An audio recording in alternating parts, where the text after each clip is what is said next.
Looks like we got a new friend!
Oh, hi everyone, and welcome to the Scratticus Academy. It's Monday, so it means it's Dunera Day, which I'm very, very happy about. First of all, please check out all of the links in chat, which are heading over there now.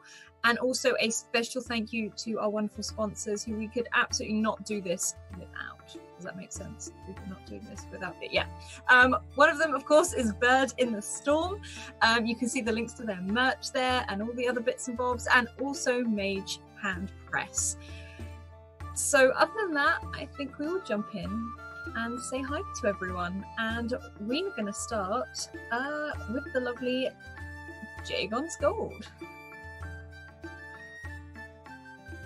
Hello. It looks like on the stream I'm in a wacky location. Yeah, but I was just about to say. I am Jagon's Gold. You can find me at Jagon's Gold. You can call me Jay, and I will be playing Paula Packer, our resident librarian, dance instructor, and cabaret performer. Also wife to Matthias, and Deacon Marks. And Aggie. And Aggie, just all the NPCs. And then we're going to hop around and say hello to the lovely V, or the crafting news. Hi everyone, I'm V. I am playing Nadi tonight, and she is this lovely little daydreamer who likes to wander through and give people terrariums, and she is one of Paula's dance students and just got a job at the cabaret, so she's extremely excited about that. And I have a feeling we're going to lose her in the night market because there's a bunch of shiny, sparkly, lovely things happening all around her tonight, so we'll see what happens. Wonderful, thank you. And then we're going to hop over to the lovely Tool School. Hello! Hello! I am so happy to be here again. It is, I call it our own little personal Narnia, and we are at the night market, which is just amazing. And I play Tolan Falk, who is sort of our local curmudgeon for reasons. And I will find out more about him as we get into tonight's episode. Perfect. And last but certainly not least, Julie. Hello, I'm Julie. I go by J Graveart just about everywhere online, and I play Charlie, who at present is just very anxious about everything. It's okay. So am I. Well, last week everyone was offered a leaflet by this very blue-haired young man called Matthias, who, in his own way, if it wasn't him, it was Aggie dragging people to the night market so that he could tell his story about the Phoenix and the Traveler. As everyone arrived at this night market, everything was lit naturally by the flowers, by the season tree, and just the general surroundings of the city itself. All these market stalls, the smell of food, the smell of good beer and wine, and there was just a buzz in the air, sort of mix it, and the music sort of mixing in with the magic that is sort of drifting around in the air this evening. Aggie was on the whiskey, and we had Paula and Matthias sat down at the table. Charlie received an interesting note from, in her brother's handwriting, and Nadie had joined the table also, and Tolan had just wished Averick luck as he volunteered to walk Aggie home. Where do we find you? Are you all still at this table? I think Tolan is probably hovering sort of around the table. He had brought Aggie a fresh whiskey since Averick has so nicely volunteered to walk Aggie home. So Tolan's probably just quietly sort of on the fringes of, you know, sort of this gathering of friends, maybe running over and grabbing himself another beer when he needs it, or just needs sort of a break from whatever's happening, might sort of wander a little bit. Again, very much keeping his sort of senses tuned, or he's probably listening for an Inanakwe somewhat, and especially probably can't help but to keep glancing up at this smudge in the sky that is so void of the magic that he is accustomed to being sort of permeating everything. You can look up at the sky, and you almost lose it for a second in this darkness, and the magic sort of that is being given off for some of the Inukwe around you almost blends in with parts of the sky, and you have to take a second look to check it's still there. But there is a lot of music at this market, and still those food smells. You can hear a lot of chatting and cheering, and you suspect someone else has probably climbed up onto the stage, whether it's to tell a story or do something else at this point. As you can wander or just sort of drift around the space you were in at the night market. Yeah, he's certainly keeping a low profile, probably keeping his long coat and collar sort of up. He's probably absentmindedly keep checking for his hat, which he did not bring, to sort of hide underneath of, but is just trying to be hoping that he doesn't get recognized or spotted or have an altercation with anybody. There doesn't seem to be anyone paying particular notice to you or anything. It's that everyone is just drawn in by their surroundings, and you can see Averick has sort of been pulled into a seat by Aggie, and she's just telling other randomers about her friends that have come to the night market with her this evening. Nadie, are you still sat at this table? I'd be close, but it'd be more like sort of floating around and looking back every so often just to see who's there, but sort of kind of hub and spoking it, like drifting back to the table and then see something else and go in that direction, then come back to the table and then go in a different direction, just because of the different sights and the smells and the sounds So it's happening around her. It's your safe spot that you Yeah. keep returning to. And Yeah. on one of those moments you branch out from this safe spot, these crowds, it's not a dense crowd, but there are a lot of people here sort of maneuvering around. And could you roll me an intellect check for me, please? Just straight up.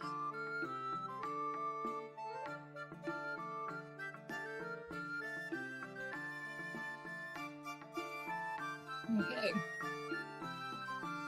On a 5, something or someone catches your eye in the crowd. They look a little bit nervous, but there's a smile on their face, and they're looking directly at you.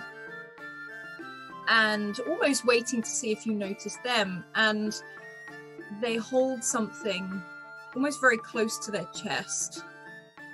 And as a woman, maybe in her 40s, mid-40s, very pretty, quite striking, very dead straight, jet black hair and a sharp cut, sort of sun-kissed skin, deep brown eyes, but you can see lots of laughter lines around her eyes. And she looks at you awkwardly, and as you look at her, she edges closer and walks up to you. She doesn't say anything. She just bows very, very quickly, takes your hand and puts what she's holding into it before just smiling, making a sort of almost like a wave, like a hand gesture, and with this a genuine smile on her face, sort of weaves back into the crowd, and you can see her disappear over onto a stool further down the other end of the market.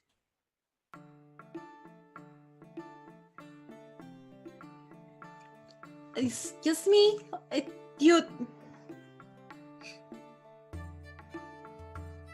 I'm gonna look over my shoulder and see if anyone else saw her at the table type of situation. Would anyone be looking in the same direction of Nadi to see where she was going, or? Probably not tracking Nadi. Tolo would be too lost in his own thoughts and trying to spot trouble for himself. How about Charlie or Paula? Paula is lost in Matthias's eyes, but she kind of like sees in the background, like over Matthias's shoulder with her peripheral vision. She might catch a glimpse of that occurrence. Yeah, you can see this interaction. Yeah, Charlie hasn't come back yet.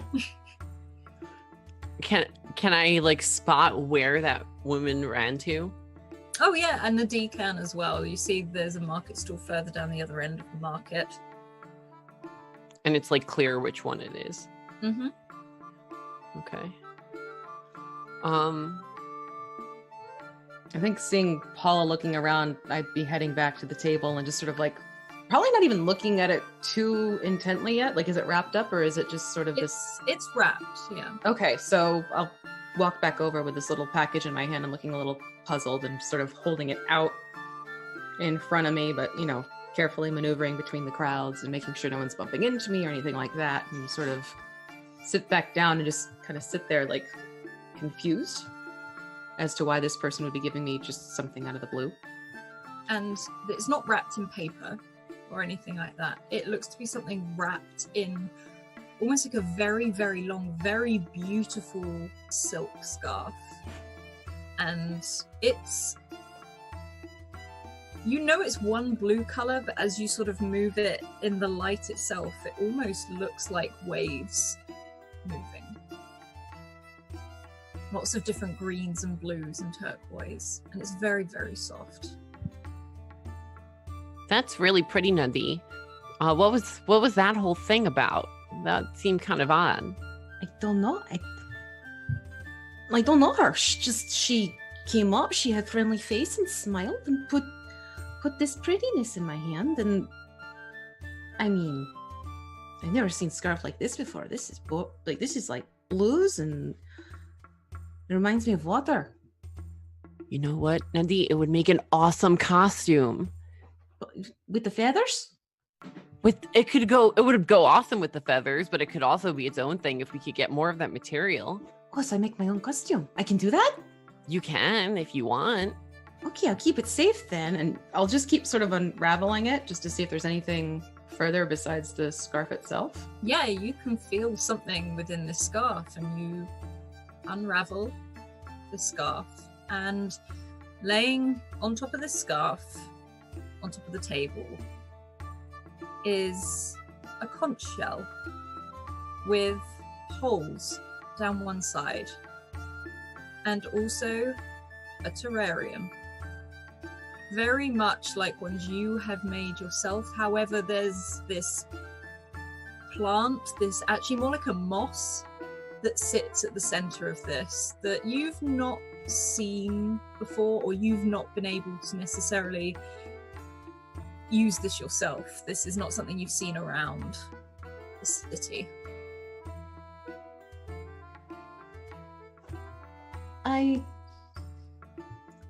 I'm going to have to ask Charlie about this one. I don't know this. This is a new plant for me too. Yeah, and what's that shell? It's a conch shell. My father would bring some home when I was a little girl, just to put up on our fireplace. But normally they don't have this many holes in them either. Maybe it's magic. Maybe it's like a magic conch. Well, normally you hold up your ear and you hear ocean. Oh. Here, you try. See if you hear ocean. Maybe it's like, amplified because of the holes. And Nadi would hold it up to Paula's head, probably without even thinking about it. Here, you listen. You do hear almost like the wind running through all of these holes in the conch shell itself, but you don't necessarily hear the sea. I don't know. I think this one's a broken Nadi. It doesn't. It sounds more like a windy, blustery day than the ocean. Windy day? No, it's supposed to be like ocean sound, and holding it up to my ear as well. Yeah, it just sounds like the wind rushing through it. No, What do you hear, Matthias? And he's and takes it off you briefly. I hear the wind. It's a shell. It's a very pretty shell, but Have you seen shell like this before, though? With the holes and everything. well, they look pretty man-made. Is it an instrument or something? Oh, like flute. Yeah, I guess so. Could be something like that. I mean, it's very pretty, even if it's not.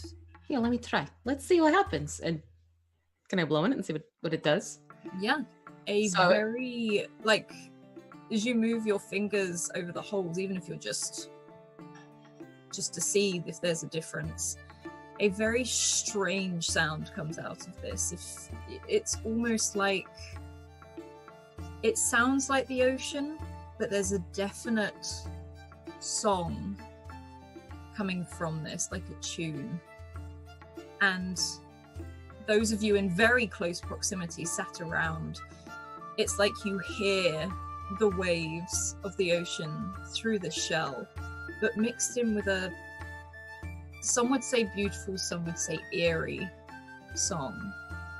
But this moss in the center of the terranium, at the ends of all the little sort of joints of it, they start to glow and brighten as you play this tune. Is that what's supposed to happen? Is that the ocean sound that you were talking about? No, this is very different. This is very new to me. I mean, it was pretty cool, but It is pretty cool. no, I've never seen anything like this before in my life. I mean, normally, like I said, it's just, you hold up to your ear and you hear wave-like sounds. It's not so realistic like this was.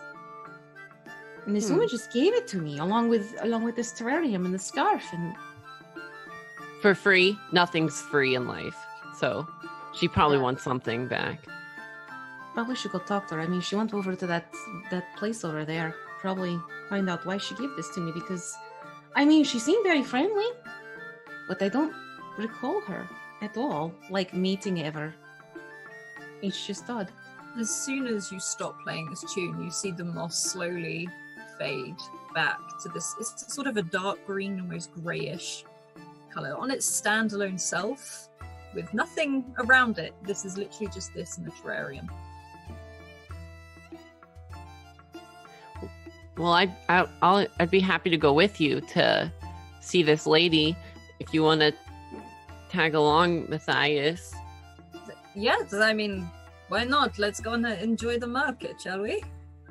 Yes, safety in numbers, right? That's always a good thing to have with you.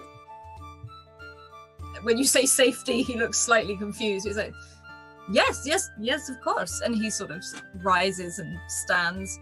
Shall we? I'll keep you safe, Matthias. Don't you worry. Again, he looks at you, mildly confused. Thank you. Then, shall we?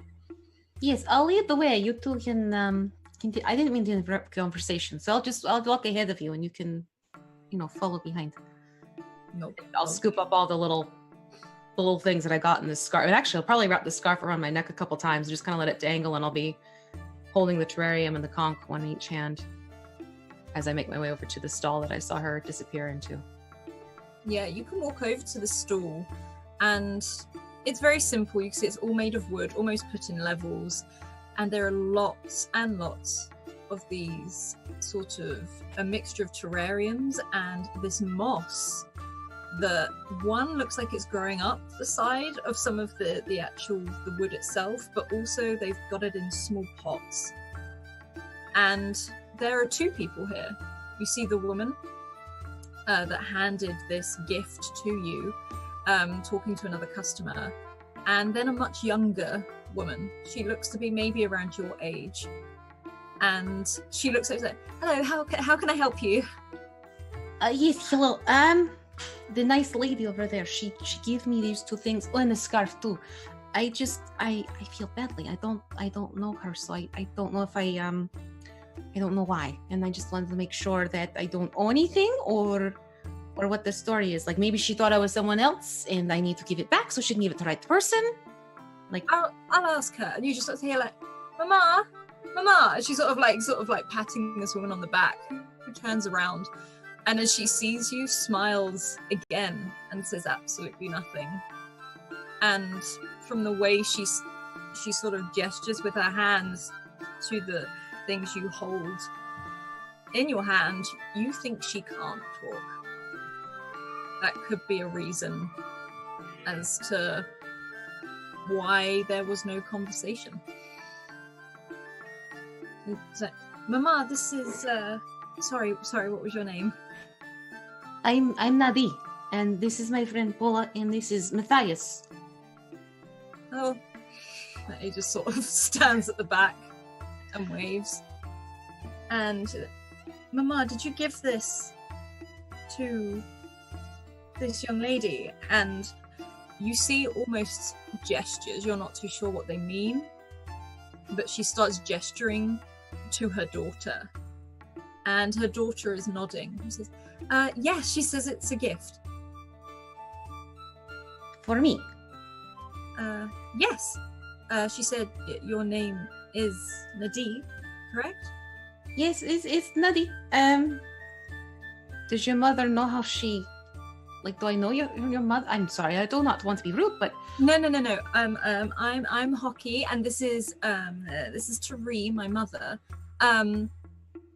What? And again, looks over to her mother for a brief moment. She said it's for the daughter of Dunera. Yes, that's my father. Yes. So she's not my father. No, this is a gift for you.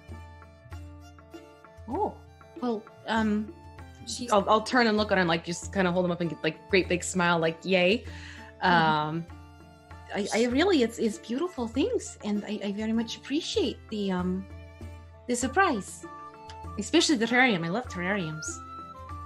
Yes. Yeah, and she sort of gestures down to your belt where you still have these terrariums attached, and she sort of looks at you and says, it was one of your favorite things. Is that right? Yes, one of your favorite things. That's star moss. It's only found down by the shore, in some of the rock pools down by the Gold Coast. That's probably why I don't know that well. I don't like going down to the shore. She says that's a shame. When did your mother... Like, Nadi's like actually looking very confused at this point. When did your mother know me? And again, she sort of takes that quick pause, and you can see there's almost like a language they share between themselves. not something understandable by you. She said she was your nanny when you were a baby. She used to put terrariums along your windowsill for you. She knew me when I was a baby? Yes. Not for a long time, when your father was away a lot. So she knew my mother? Just sort of...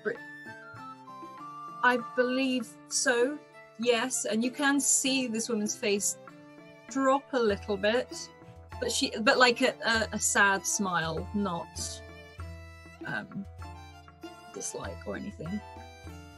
She just hasn't seen you in so long and thought, you know, you obviously still like terrariums, like the ones she used to make for your bedroom.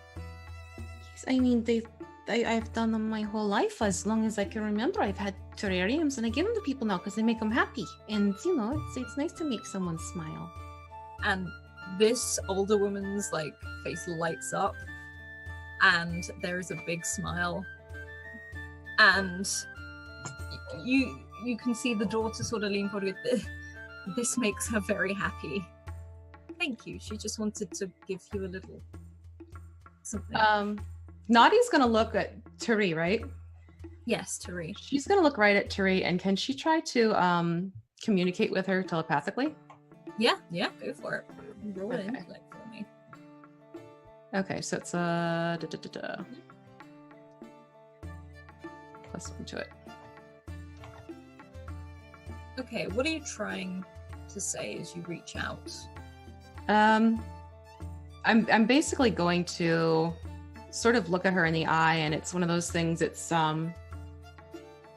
you know, would it be okay if I came to you maybe one day and talked with you, because I don't remember much of life before we moved and father brought me inland.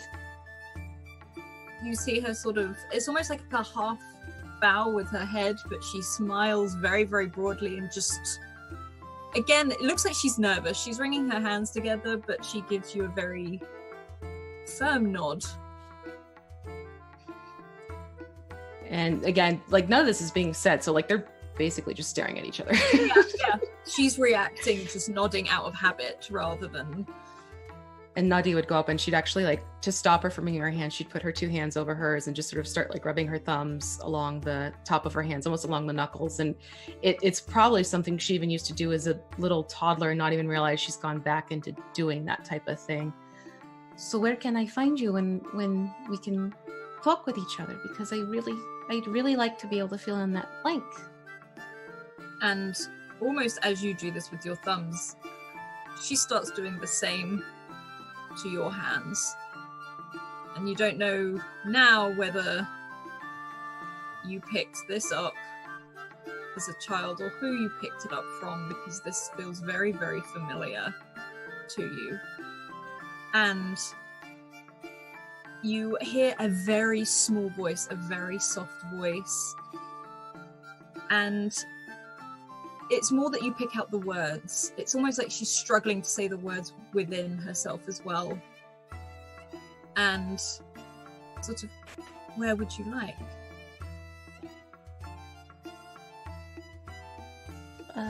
Your home, if that's okay. And she sort of smiles and quickly, like, starts patting down. You see the daughter looks slightly confused at what's going on right now as she takes out a pen and scribbles down this address and holds it out to you. You feel that you can hear her trying to say the address sort of in her head, but it's like her tongue's tied. So she just hands you the paper. I'd automatically take the paper and just give her a hug. And as I'm hugging her, it's like, thank you so much for finding me and giving me this. You feel her seize up first of all, but then relax, and you feel her hand on your back, almost just like rubbing your back, like how you would a small child, and you can guess it's probably, again, out of habit. And the daughter is at the side, and you can see some more customers coming up to this stall. and she is playing a shell very similar to yours, slightly larger, and all of this moss is just starting to light up and react to the tune that she is playing. The lights sort of dance with vibrancy as to depending on what note she is playing.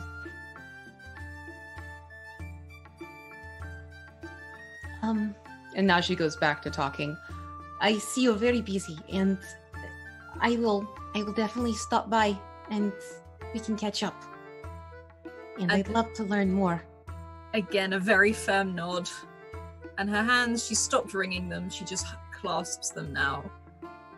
And the daughter smiles at you and gives you a bit of a wave as she's dealing with customers. Matthias is at the back just like, is she like this with everyone, or just... Yeah, during that long, awkward pause, like, Paulo is probably like, well, you know, like, just kind of doing that kind of thing. And just... Matthias is just staring blankly just, like, at the kind of, like, rubbing her neck and, like, well, this is nice, like, you know, that. and here's the thing, Nadia would turn like, okay, we can go now. I got all the information I needed. We're good. We had a nice conversation. And she's thinking nothing of the fact it's been dead silent. She's just like, I had my nice conversation. I have the address. I found out some interesting stuff. We can go back to the table now. Let's go. And yeah, I'll whisper to Matthias. Go, like, weird. That was so weird. It was really bizarre. Did you actually have a conversation? Was I not listening?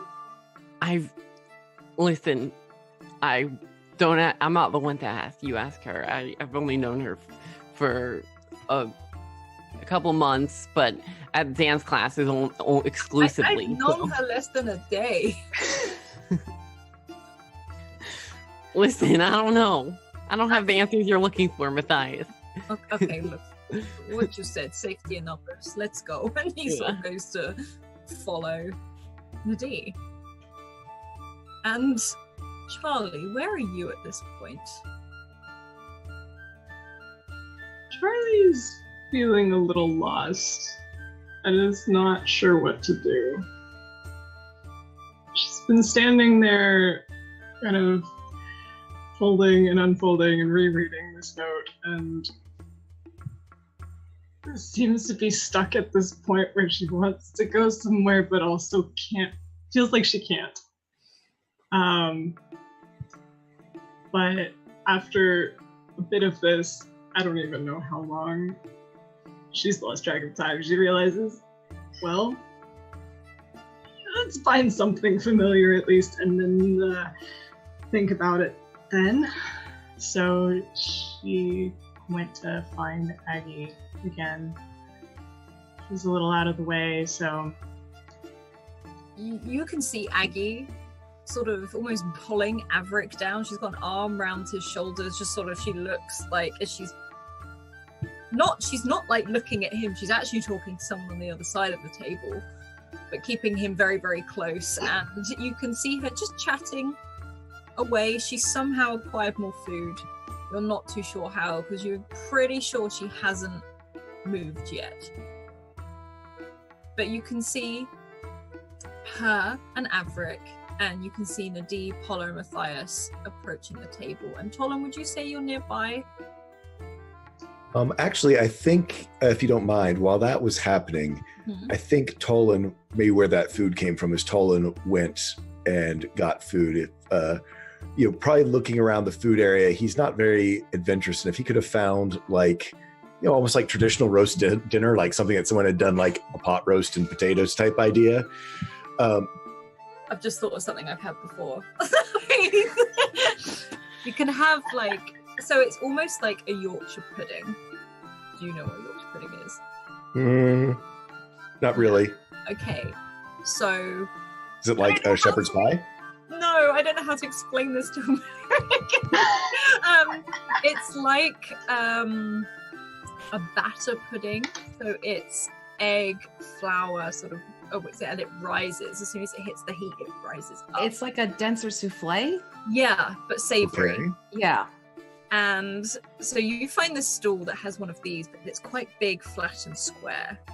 And within this, they put in these steaming sort of fluffy on the inside, crusty on the outside roast potatoes, along with the stuffing, the meat, the gravy, and you can see those brightly colored vegetables, and they just start to roll it up within this Yorkshire pudding. And it is handed to you steaming hot with this paper just wrapped around the bottom half of it. Yes, this is a real thing, and yes, I eat it when I Sounds amazing. Okay. So yeah, I do. Next time I'm around one of these, I want to have one. I will make them for you. Yeah, no. So Tolan probably grabs 3 of these, taking them back to the table, seeing that. Unfortunately, he also has been feeding Aggie whiskey, so he knows how much he's put in this tiny little woman. Not that this tiny little woman can't hold her alcohol, but still. Also bringing beers back for himself and dropping some off for Averick out of pity. But almost while everyone else is gone, takes a moment to sort of sit down at the table with Averick and Aggie to get some food in them and almost have, in a weird way, almost like a traditional type dinner, even though it's right here in the middle of the festival. Of just, I was getting hungry and quite frankly could use a little something to absorb some of this beer. Averick, here, you probably should have some, and if we can get some into Aggie, that's probably not a bad idea. Trying to work his way underneath her arm, and he can't quite escape until she sees one of these herself and lets go. So like, ooh, letting her hands like come out, and she's sort of, this is quite big for her little hands as she wraps around, and you can see where the gravy and like the cranberries and things like that have sort of seeped into this Yorkshire pudding itself as it's still steaming. And see, Aggie, I can cook as long as there's plenty of stalls and they take coin. Good enough for me. And she just sort, you see her sort of eye up for a second as to how she's going to actually eat it, and then she does take that bite, and you can just see it's like she melts a little bit. She sort of sinks back into this bed. It's just like, and Averick he's blinking a few times, sort of just to shake himself out of a fair few beers that he's had, and just starts to again eat this delicious food that you have put in front of him. He's like, this is so good. Like, right. Not quite as rustic as we've had in the past, but we'll do it, especially after drinking a little bit. All of the activity around. You can just see him sort of like wiping his face a little bit, like with the napkin as he. I was gonna say Tolan's probably on his coat. Yeah, because that's Tolan. There's a reason why the coat is old and stained. And it's sort of you're trying to keep it all in at one point, and you can see Clyde has just rested his head on this table. Just, he can't eat it, but he's looking at it very longingly, as you can smell this variety of just like pork and chicken and beef, almost like they put it all into one. Should have brought more napkins, but we'll just make do, I guess. You see Aggie pull out a handkerchief, you're not too sure from where, and just start dabbing Averick's face as he's like, Aggie, she can't quite help herself. And Charlie, this is the scene you sort of come back to at this table. I think I take a look, and I'm going to get more napkins. You can go and get more napkins if you want. So I will return with napkins and as you come, Tolan actually kind of just does that. He probably has like gravy everywhere to the point now that he's like the cuffs of his jacket are kind of saturated. Oh yes, please. Like unfold one and just put it on top of your hands. Yes. You just sit there with basically a handful of napkins. I certainly attack them. I don't know about Aggie and Averick, but I make sure everyone has one at least, and I'm ready with more. They're quite good, just a little messy. Go well with the dark beer. The tipple, yes. From the one over there, begins with a T.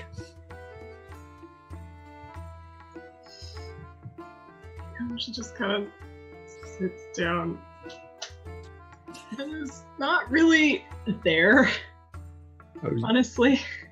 Are But- you all right?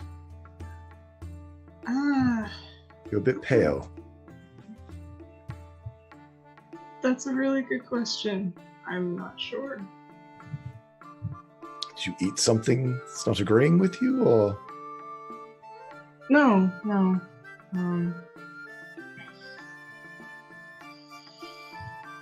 Oh, it'll be fine. Just to think about it. Looks like we got a new friend.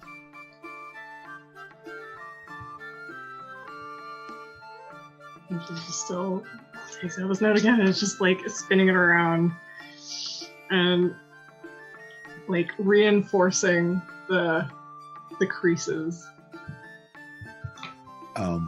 I think Tolan, familiar with some not wanting people to pry, will probably, if you need anything, I'm sure it's here somewhere.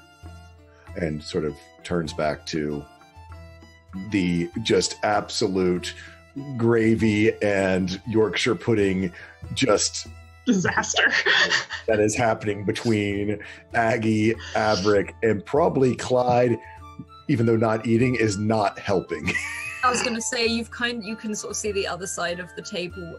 Aggie trying to wipe Averick's face. Averick trying to get away from Aggie at the same time. Hold his now dinner. The other side as Clyde is trying to jump up to it. Just like old times. And he's just like, off, both of you. Like as he sort of, as you can hear Aggie just sort of moan, just don't you talk to me like that, as she sort of drags him back down again. And Aggie, leave the boy alone. she looks at you just like, Okay, never mind. gives you a bit of a look. And from behind you can hear, probably in a deep holler, and you hear Matthias just like, we all got some good food, yes? Yes, they're wonderful, just messy. Yes, that is a good one. Oh, I like that one. I get that at the end of every story. That one looks delicious. You should try it. It's amazing. Messy makes it taste better. It's true. Go ahead, But- Paul. You give it a try. They're very good. Oh yeah, I'll have some, but I just want to text my mom first. And I'll text my mom if she. I tell you what, I'll go get us three something to eat and we'll text your mom. Nadine, could you give me What? a hand, please? 'Cause Yes, go say you want some help. I'll help you carry it back. yes, please. If you could just get 4, 4 for your mom, 1 for mom to save for later. that's what I'm thinking. No problem, of course. Like Matthias walks off, looks at Nadine, like that's so nice, and keeps walking over to the stool. She's very good to her mother. She's checking in on her, making sure she has what she needs. She's a very good daughter.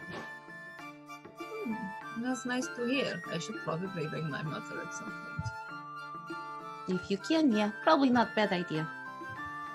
But Paula's very considerate of other people. She makes sure they are okay first. That's nice. It's Paula. And he sort of just gives a little bit of a smile, and then he and Nadine can both walk off over to this stall. And Paula, what are you texting your mum? At the night market, there's some really yummy looking food. Bringing extras home. Surprised I'm not seeing you here. And you get a text back fairly quickly, and it's just very sort of, have a wonderful time having a night in. May have to join you tomorrow.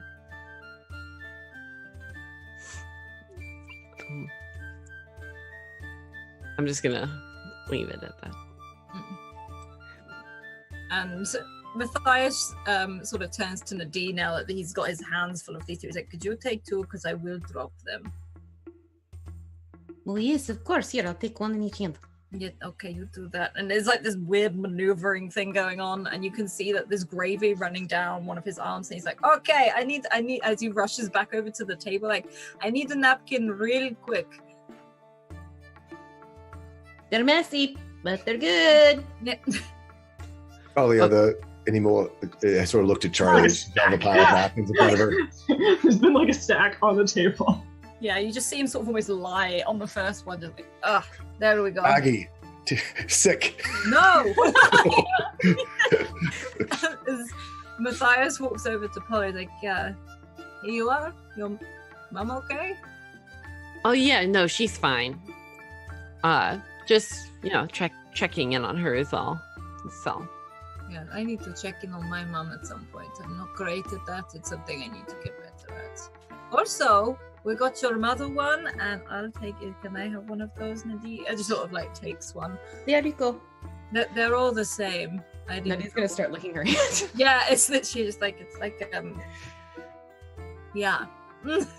It's good, but well, it's messy. And you can see this ferret on his shoulder sort of look over at this thing, sniff it, and then seeing the gravy sort of basically running down his arm as he's trying to like wipe it off, she sort of recoils back into the other side of his shirt. These look delicious, that's for sure. I look around the market. What, like, in terms of how much longer it's gonna stay open, what does it seem like right now? It looks to be, it will go on for a few more hours, but you can see a lot of the families ushering their children away. This looks like it's calming down. It's the first night. You know, all of the stories and the really sort of powerful things started at the very beginning and is winding down.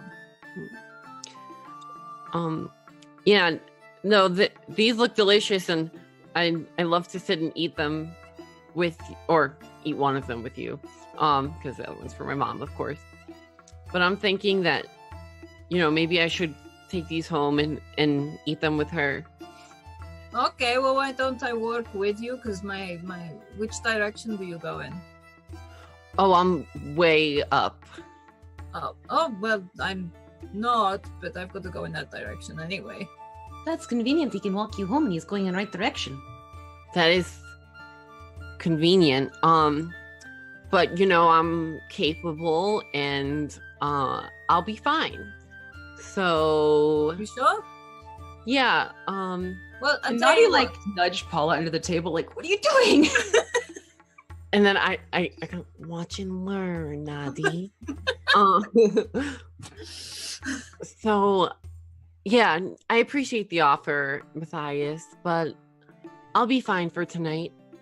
I'll see you tomorrow. Okay, maybe I'll see you then. Sweet dreams, Matthias.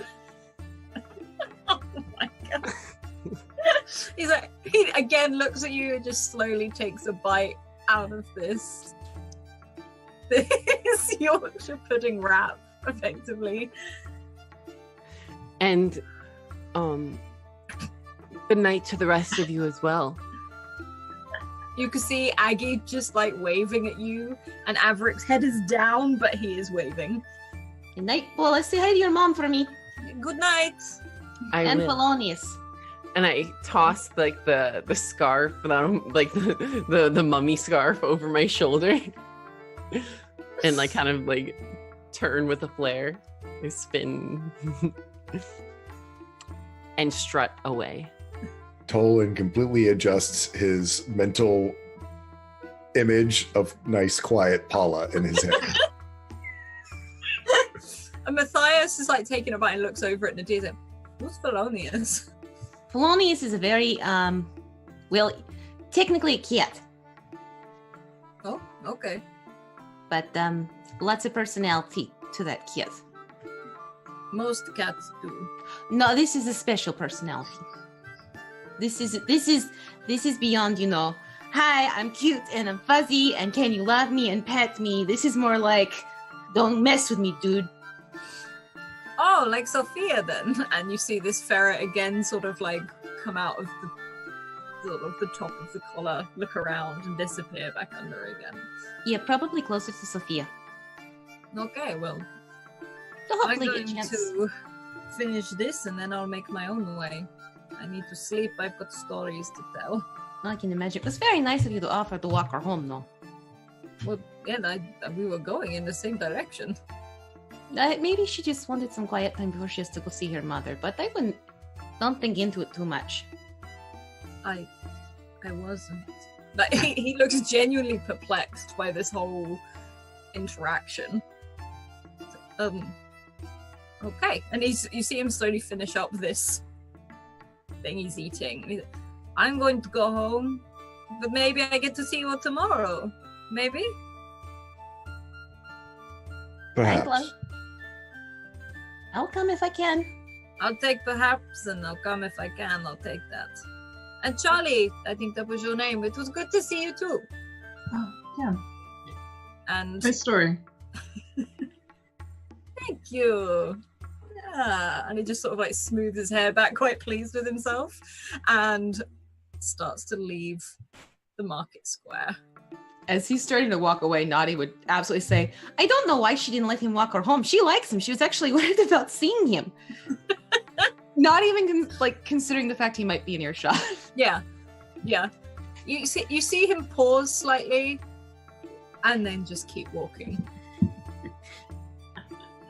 Probably blushes to his ears. Yeah, like you see red.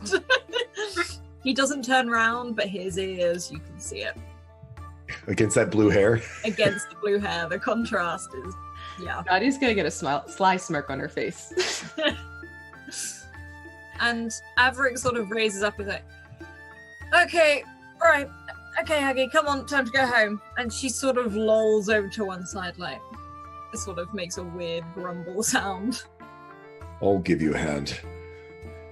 You will? Like, Averick looks genuinely, like, delighted by this. Yes. Seeing that he's helped create part of this situation, Tolan is, and also just as it's starting to wind down, he's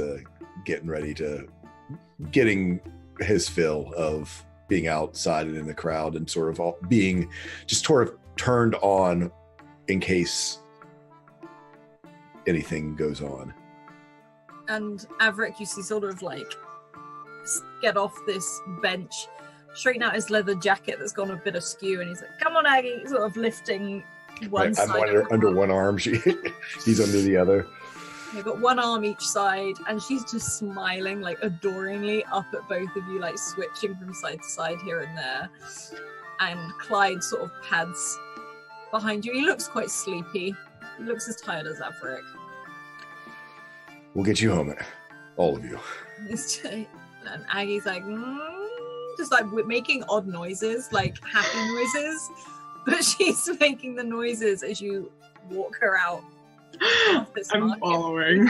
We'll probably get some water tonight. Bye, everybody. Nadia, can you get home on your own? Yeah, sure. Primer, I know where to go. Are you far? After last night, I'm not exactly in the same direction, but I'll just take one of the canals home. Not to worry. Okay. She needs more better focus on her than me.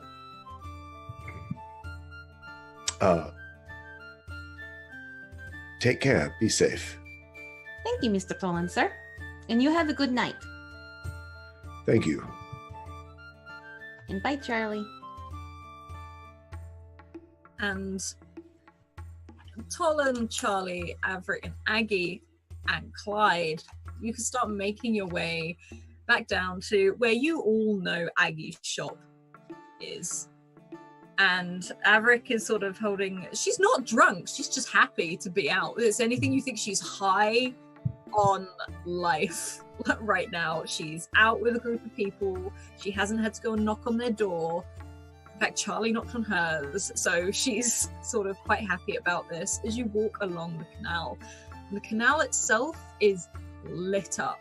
It's almost like a blue light that is traveling around the city, almost acting like street lamps, very much like some of these fireflies do. And you can see, if you look over the side of the canal, the city buzzing away below. And Averick, you can hear just like, come on, Aggie, come on, Clyde, like Clyde is sort of lolling from side to side, very sleepily beside Averick, and he looks back at both of you. He's just like, Charlie, wasn't it? Sorry, I didn't say hi properly before. Do you know Aggie? Of course, everyone knows Aggie. Yeah. Very well. She's a wonderful lady, like, and you can hear like a pat on the side of his like leather jacket. Yes, wonderful lady, as you can see, sort of regretting volunteering to walk her home. He doesn't mind really. Apparently she takes care of all of us. One way or another. I'm keeping an eye out just to see if there's anyone following, going the same direction. I'm assuming you're all going to Aggie's first. Yeah, in my mind, it's like Aggie's is, what, couple blocks?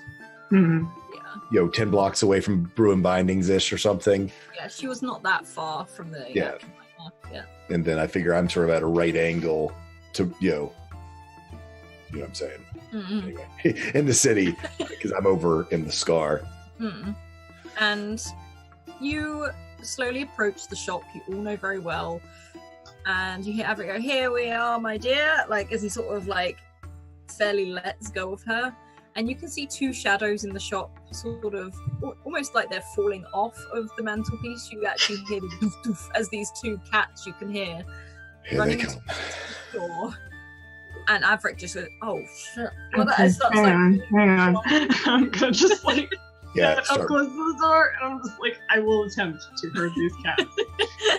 And like Averick is dragging Clyde just out of the line of sight around the corner, and you can see Aggie very focused on this massive set of cast iron keys, as she's just like, "Nope, nope."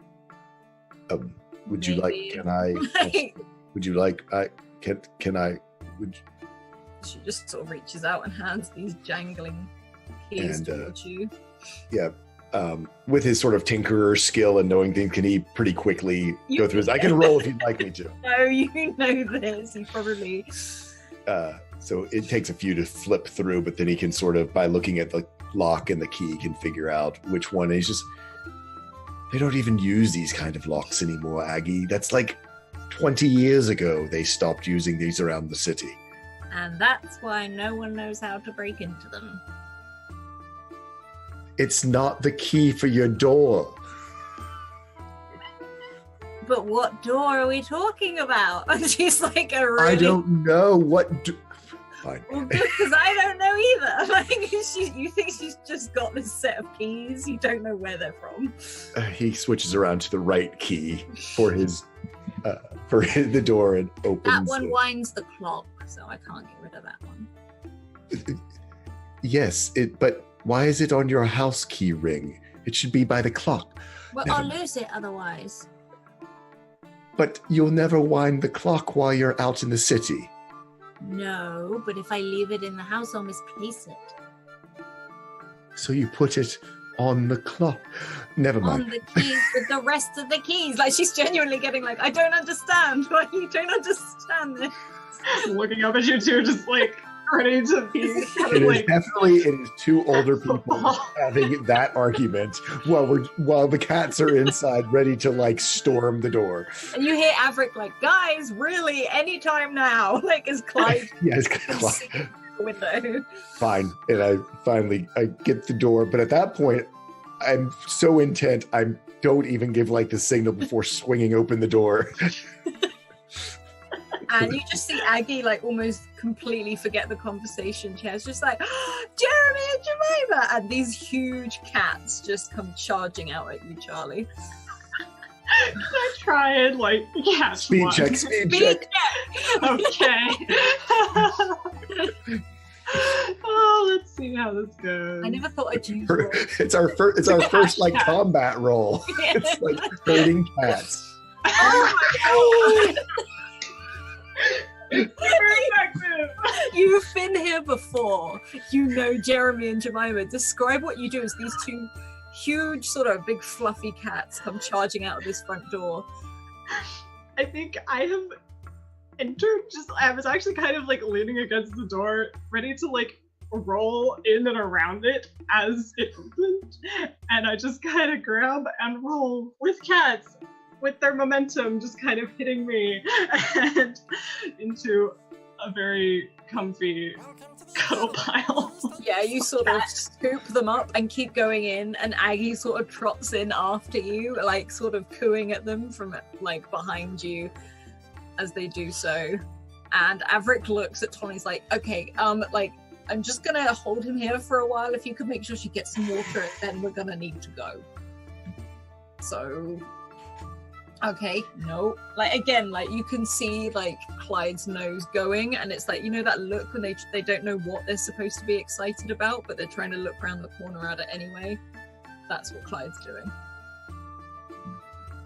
Plus you suspect he probably knows there's cats in there because Averick knows there's cats in there.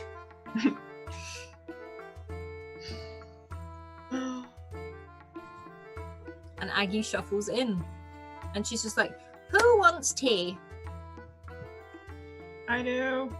Tea. Muffled from under cats. Tea, tea. And she's sort of like singing the word to herself as she shuffles into this kitchen. And she's just like, Tolan, are you staying for tea? Sure. Good. Well, Don't tell Averick to come in as well. I'll grab him. You can put Clyde in the corridor if they're bothered that much, or we'll chuck them out. I don't know, it's fine. Averick, Aggie's making tea. He's like, be right in! Like, as you see, like, this guy struggle past the window with Clyde. And we're going to hop over to Paula. As you walk home, what is Paula doing and thinking as she's on her way home with these two Yorkshire pudding rats?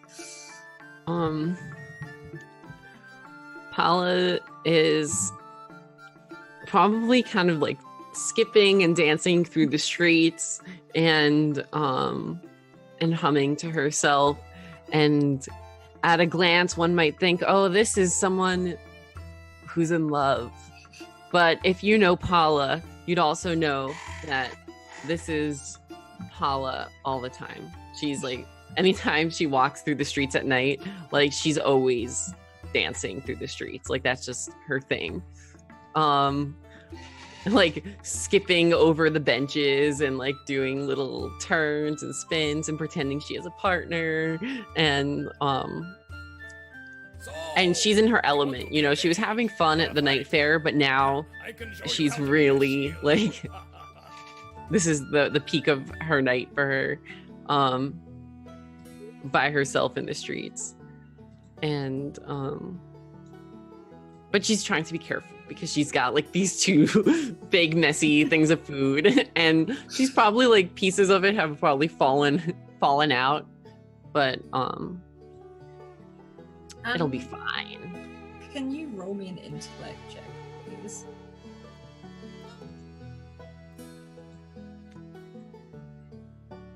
Ooh.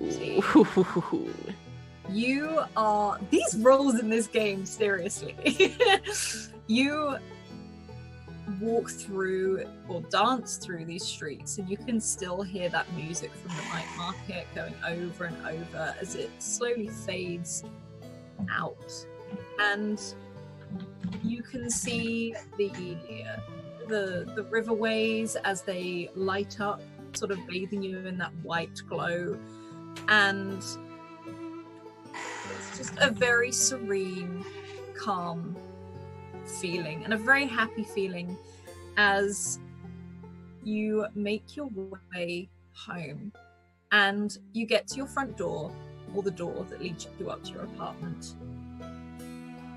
Out of the corner of your eye, there is someone stood at the end of the road, very much like when you were with Nadie. Again, not close, but stood there.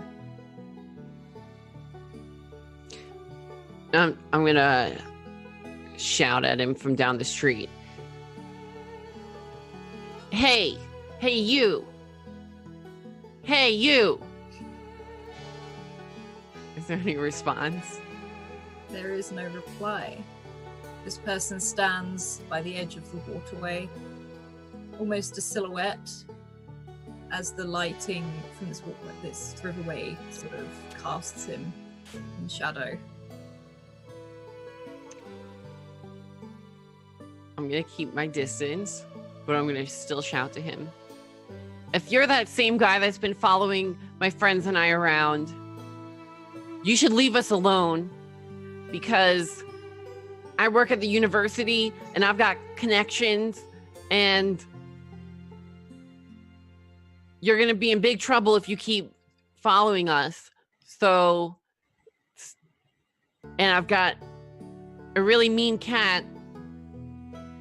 And as I'm like saying this, I'm like trying to like creep around the block. As you do, he starts to walk towards you.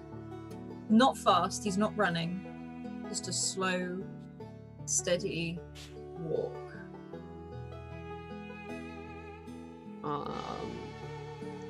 I'm going to call my mom. You can call your mum. The phone rings a couple of times. It does go to answer phone at first, but you can keep ringing. And finally, she picks up. She's just like, "Hello, sorry, I dozed off." I'm sorry, Mom, for waking you up, but there's a creep that's following me right now. Okay, where are you? I am on the corner of 3rd and Broad, and okay. And I'm just like, I'm gonna peek over my shoulder to see where he is in relation to me. He is much closer. You actually see features on this person now. And he is 5, maybe 6 steps away from you.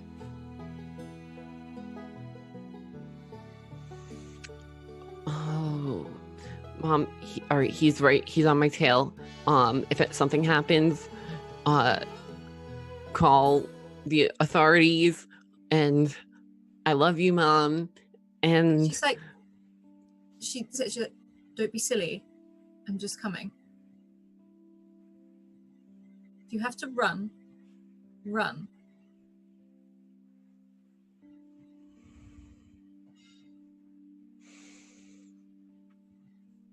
I'm gonna like dash, like, you know, just stop in my tracks for a second just to throw him off, Mhm. and then sprint. Okay, I As need fast you as to I can. roll a speed check for me, please. Remember, you can spend. Mm-hmm. All right, I don't know how that works. How does that work? So you can spend a level of effort to Okay. effectively boost your roll, so it will drop the difficulty of the roll. Okay. Do I know what the difficulty is? I'm going to say it's a difficulty of 4. Okay. I am going to spend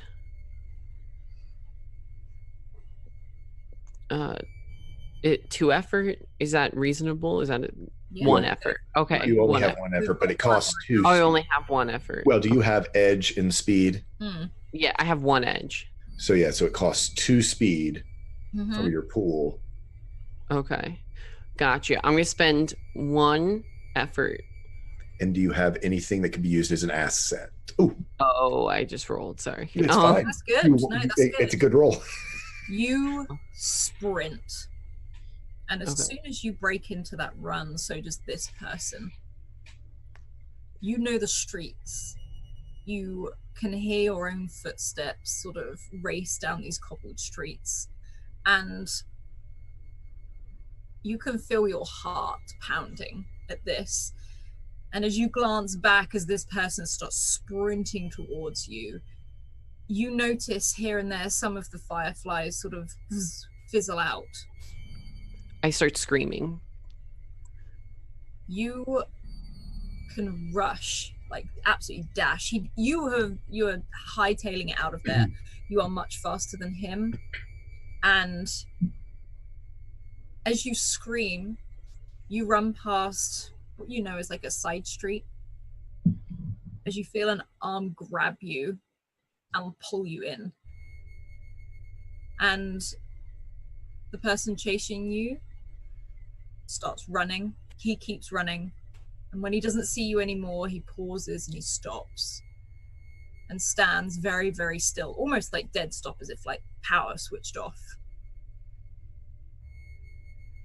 And he leans forward to the spot where you were, and he sniffs the air. He is sniffing the air around,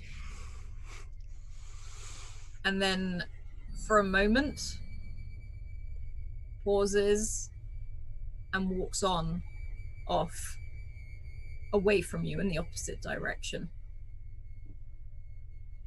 As you stand in the alleyway with your mother.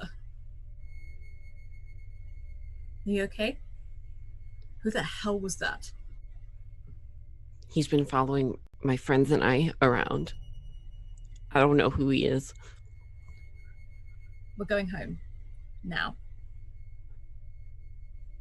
And I throw out the food just in case that was like related to scent or anything.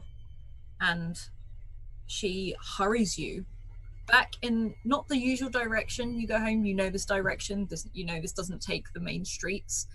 As she hurries you back, you see her fumble for her keys, open the front door. She basically shoves you in and closes it again. So, okay. Never walk home on your own again. Ever. And I was this like is the first shivered. time you see her really stern. Oh, Mom, I'm sorry. Come here. And she's like, it's fine. And she sort of just pulls you in to a really tight hug. It's okay. It's okay. Let's just. And she looks around. She's like, you dropped dinner. And she like laughs. He was sniffing, Mom. You didn't see? He was sniffing. What if he was gonna like sniff us out or something? I don't know. He didn't. So it can't have been what you thought it was. I don't know. Just it's nothing. I'll put the kettle on. Yeah. I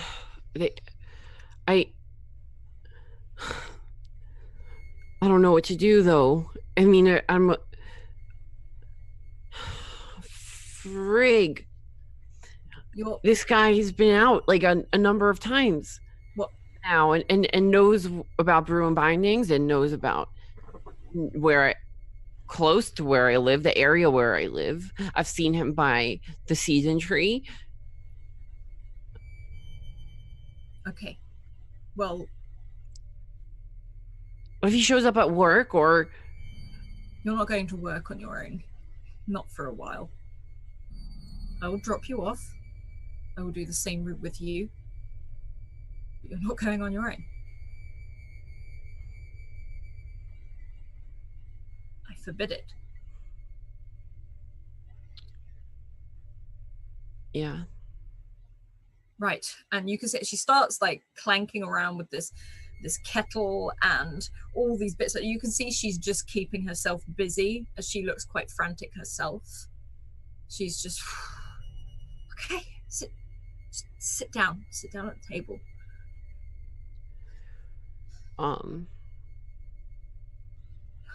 Paula, she's not shaking anymore, but now she's like kind of sinking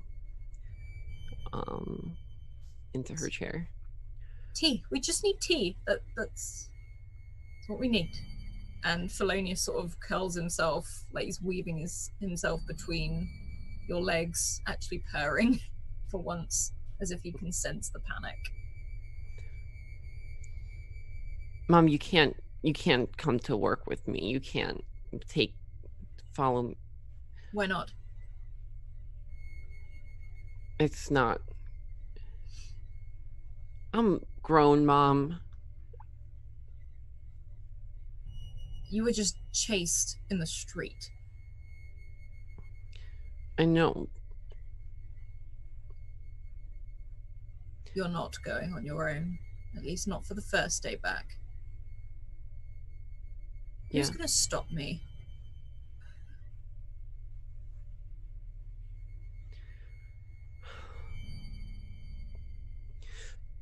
All right. For tomorrow. But then we have to come up with another plan. And I'm going to talk to my coworkers at the university and I'll see if they can help. But this is not that's not a solution. Mom, you're not a solution. It's not a solution. But for tomorrow it is. Okay? And she sort of walks over, and as you're sat down, she sort of smooths your hair out of your face and makes you look at her. She's like, tomorrow we do it my way, and then we decide what we do. Okay. Okay. Give her a hug. Yeah, and she sort of pulls you in, even though she stood up, hugging you back. You can feel her kiss your forehead. As we hop back over to Charlie and Tolan and Averick. And we are back in, we are in Aggie's shop. And she has been clanging and bustling about in this kitchen for quite a while. It doesn't normally take this long to make tea, but you can see her finally come out with these stacks of these mix and match like teacups with different sauces all over the place. And she just starts shoving them onto this table. And she's like, come on then, tea. And she sort of makes you all put, all the chairs in this place are odd. Not one of them matches. All with very homemade cushions on each one. Aggie would have totally caught Tolan over at the clock, seeing if it's actually been wound with the key. This has not been wound in so many years. In fact, you're not even sure if it's the right key. It doesn't even fit into the back. Sighs and leaves it on the key ring. Goes and sits at the table. And Averick, you can see that the cats have been like kicked out to the kitchen. There is a window in between the kitchen and this like dining room sort of thing. And you are surrounded by all these books. She's effectively sat in her shop right now, which double takes as living room and shop. And the cats are still pressed up against this window as Clyde sleeps by Averick's feet.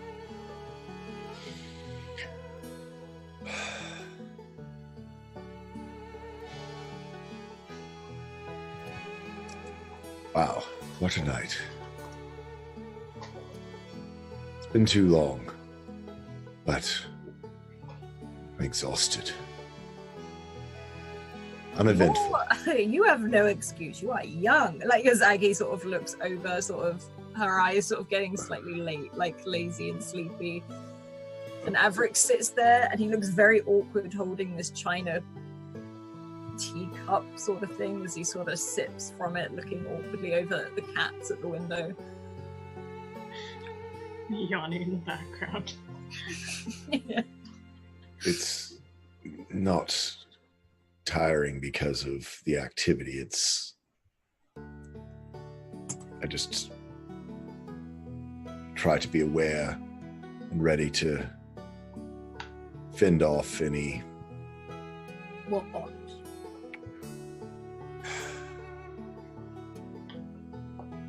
reminders, criticisms, public opinion.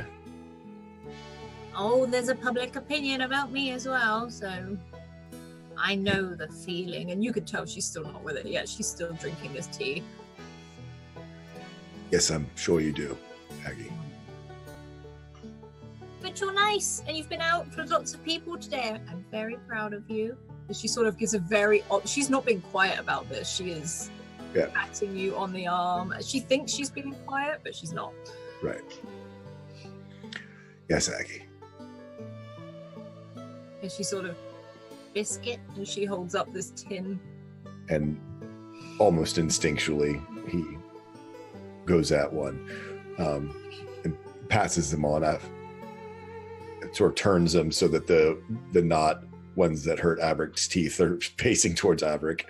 Yeah, you see him sort of shuffle around in the tin for a bit before grabbing one, which he then passes to Charlie as Aggie looks very expectantly at him to do so.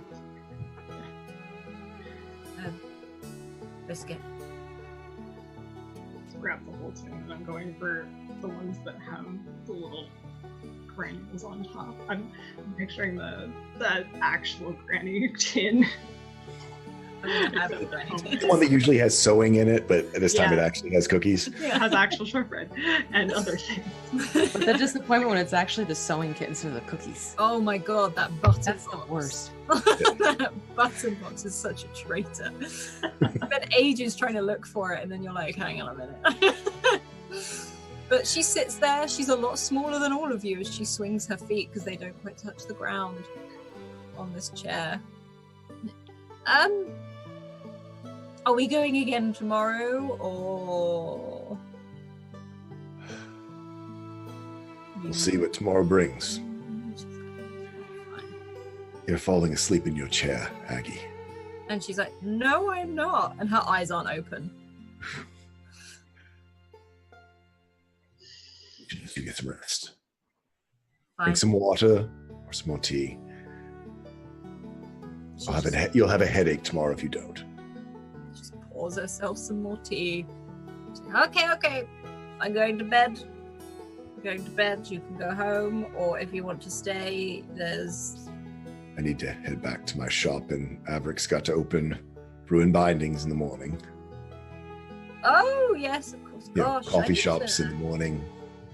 Gosh, it's been days since I've been to Ruin Bindings. You must think terrible of me. And like Avric looks at you and he's just like,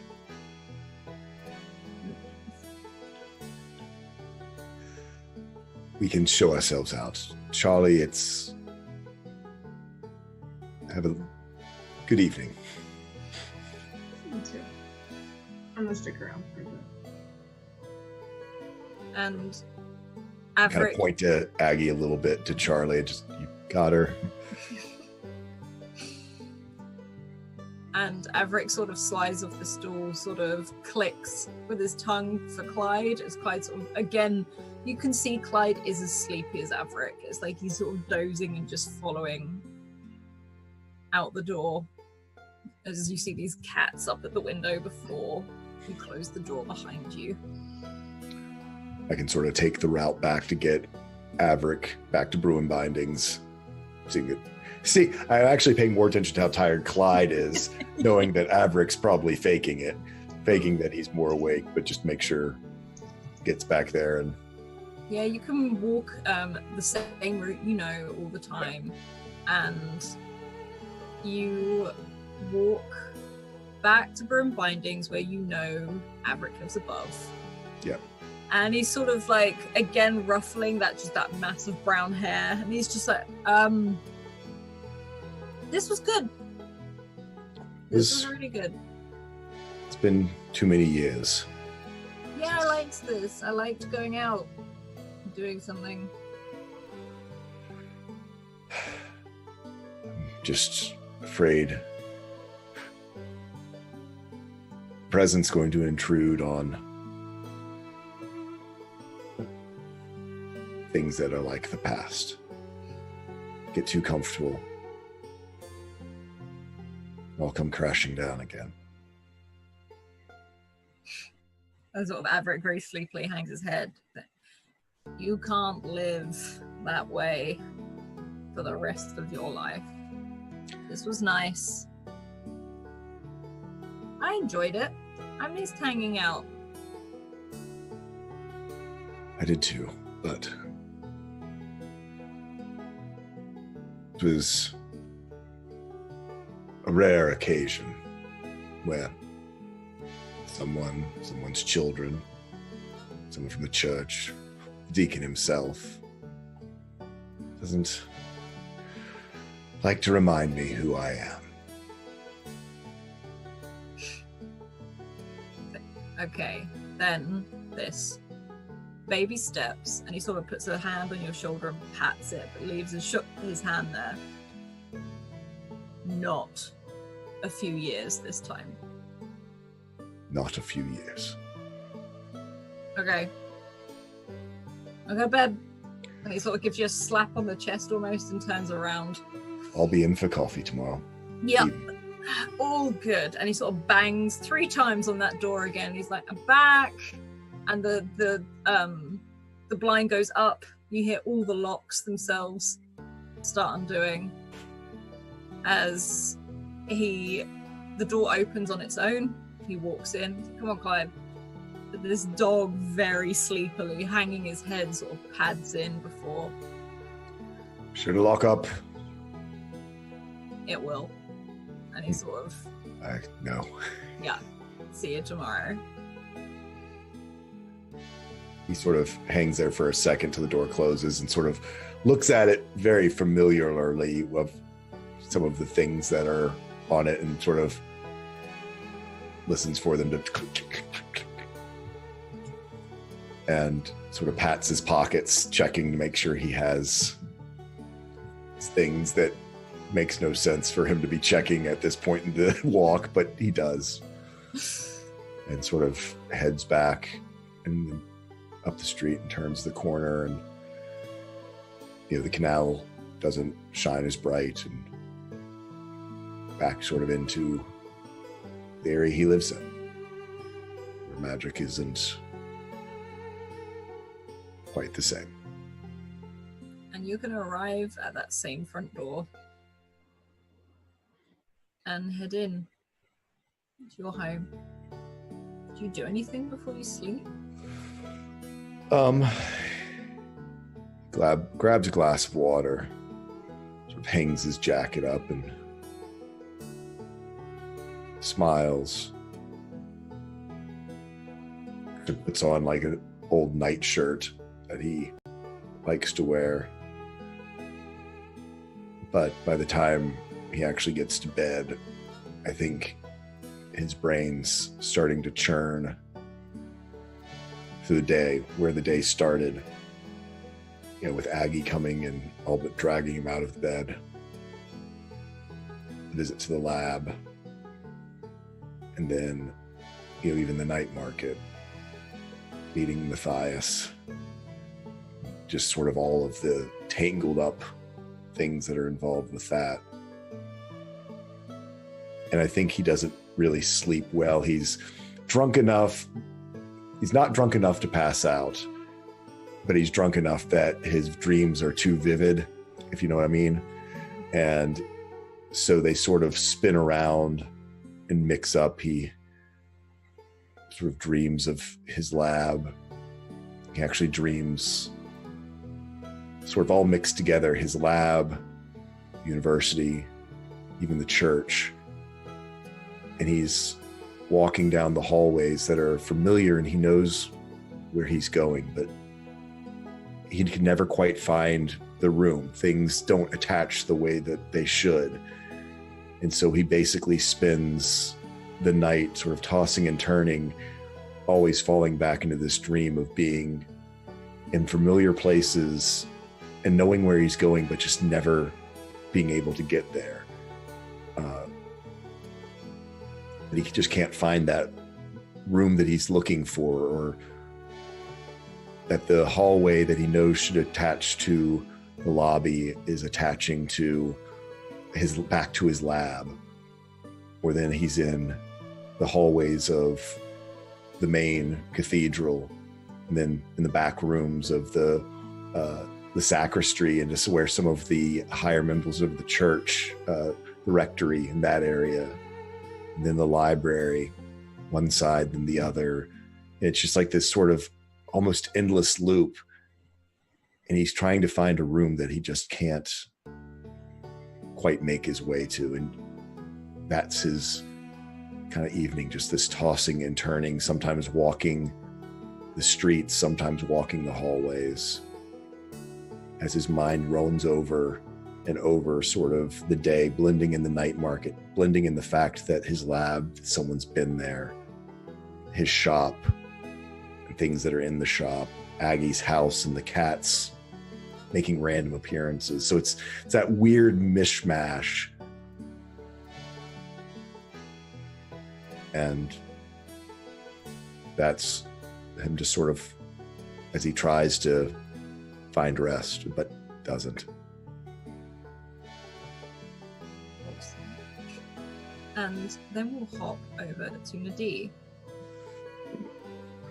What way would you walk back? What did you have a usual path back? Or? I wouldn't actually walk back. I'd go to one of the canals and take one of the boats back, because her father has a little sort of house that's tucked in a little bit away from the coastline, but it's still close enough so he can get to the shore and, you know, catch his ships as he needs to at the docks and everything like that. So it's easier to take the canals that wind in the direction of sort of the shipyard area.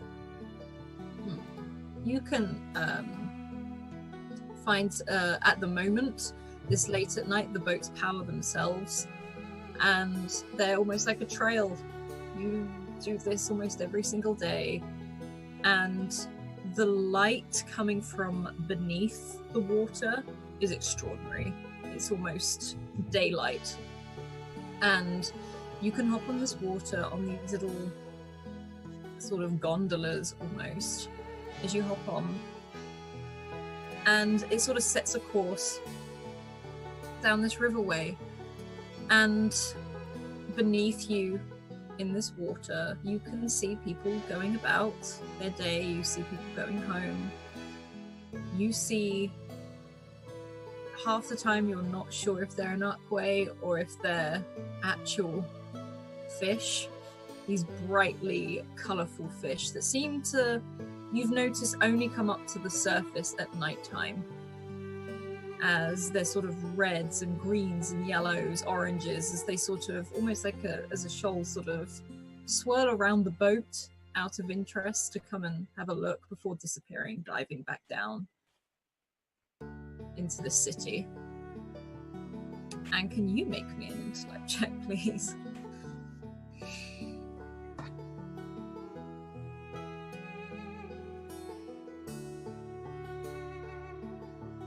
You look around, you can see some people still going home from the night market.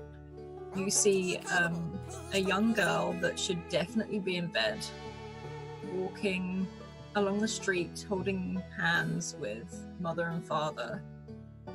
And you see a fair few amount of families like this, and you know the night market's a special thing. They're probably all staying up longer than they should. And you can still hear the music fading away in the distance as you get further and further away from the night market.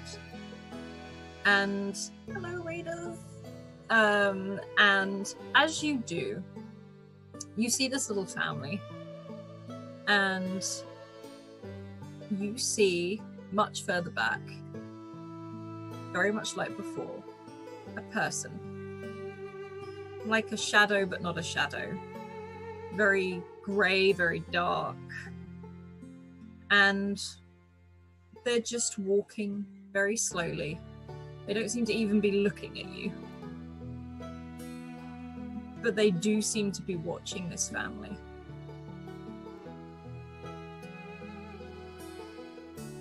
How far away is the family from the boat that I'm on? Quite a distance. They're more sort of on the pathway. This is like a wide pathway back, with the big squares all the way along. Trying to see what my distance is for, because Nadi would want to telepathically at least connect with a mother and say, look behind you, like kind of give a heads up, but Okay. I'm trying to see what the distance would be. I think if it is the telepathy one, you have to see them. That's it. Okay, so yeah, then I'd want to try and connect with one of the parents and be like, you know, look behind you, just sort of like be one of those, so people interpret it more as like, you know, gut instinct kicked in. Yeah. Roll for me. Okay. Ooh, They don't. You sort of reach out, and in fact you hear almost their conversation as if you were walking next to them, as the little girl laughs, and they're talking about the stories that were told at the night market, something about a phoenix and a traveler. And they don't seem to notice, the mother doesn't seem to clock that you're trying to reach out to her as she walks. And this other person doesn't get any closer to them. It's almost like it's keeping its distance as you start to travel along the river. Could I try playing that conch shell and see if it makes other things start to light up more, maybe? Yeah, roll an intellect check for me, Okay. please. Okay. You can start to play this tune, and you can already see the moss starting to glow. It's almost now as bright as the waterway that you are currently on, and this shadow, this figure, stops dead where it is, and very slowly it turns and looks in your direction, not as if it's looking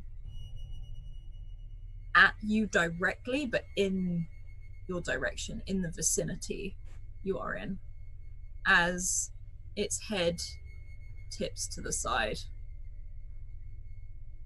Where's the family at this point? The family are walking away. They're sort of walking down the path. This thing has stopped, Okay. and it seems more focused on the area you are in right now. So seeing it stop, I would stop playing the conch Mm-hmm. and just sort of letting things dissipate a little bit to see if that was enough to let it lose track of the family. And it sort of looks back where the family was, looks back in your direction. It looks confused. And it starts to walk towards you, not directly towards you, towards the waterway. So has it seen me yet? You don't know. It's like it's looking through you, if anything.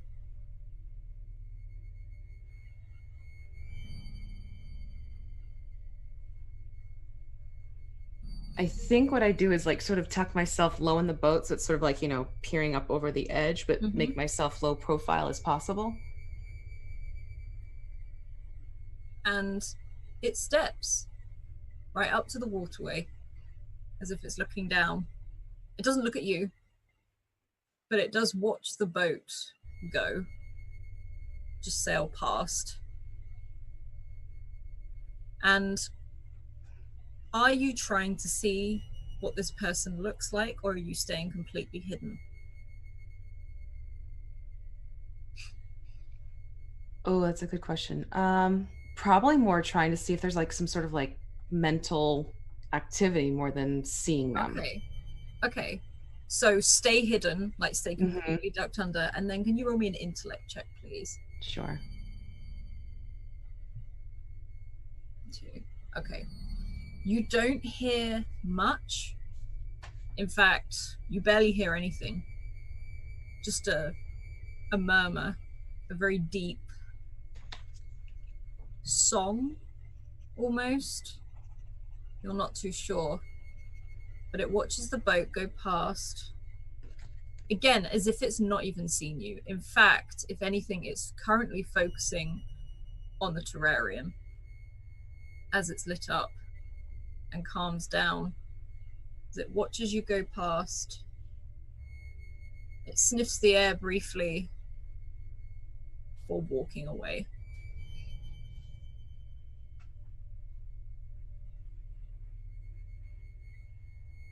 I'd like very slowly kind of like peek up and over, and you're just gonna like her bright blue eyes, the turquoise blue eyes, are just sort of peering over the edge of the boat, seeing if she can pick up if the figure's still close enough or if she's in the clear, so to speak.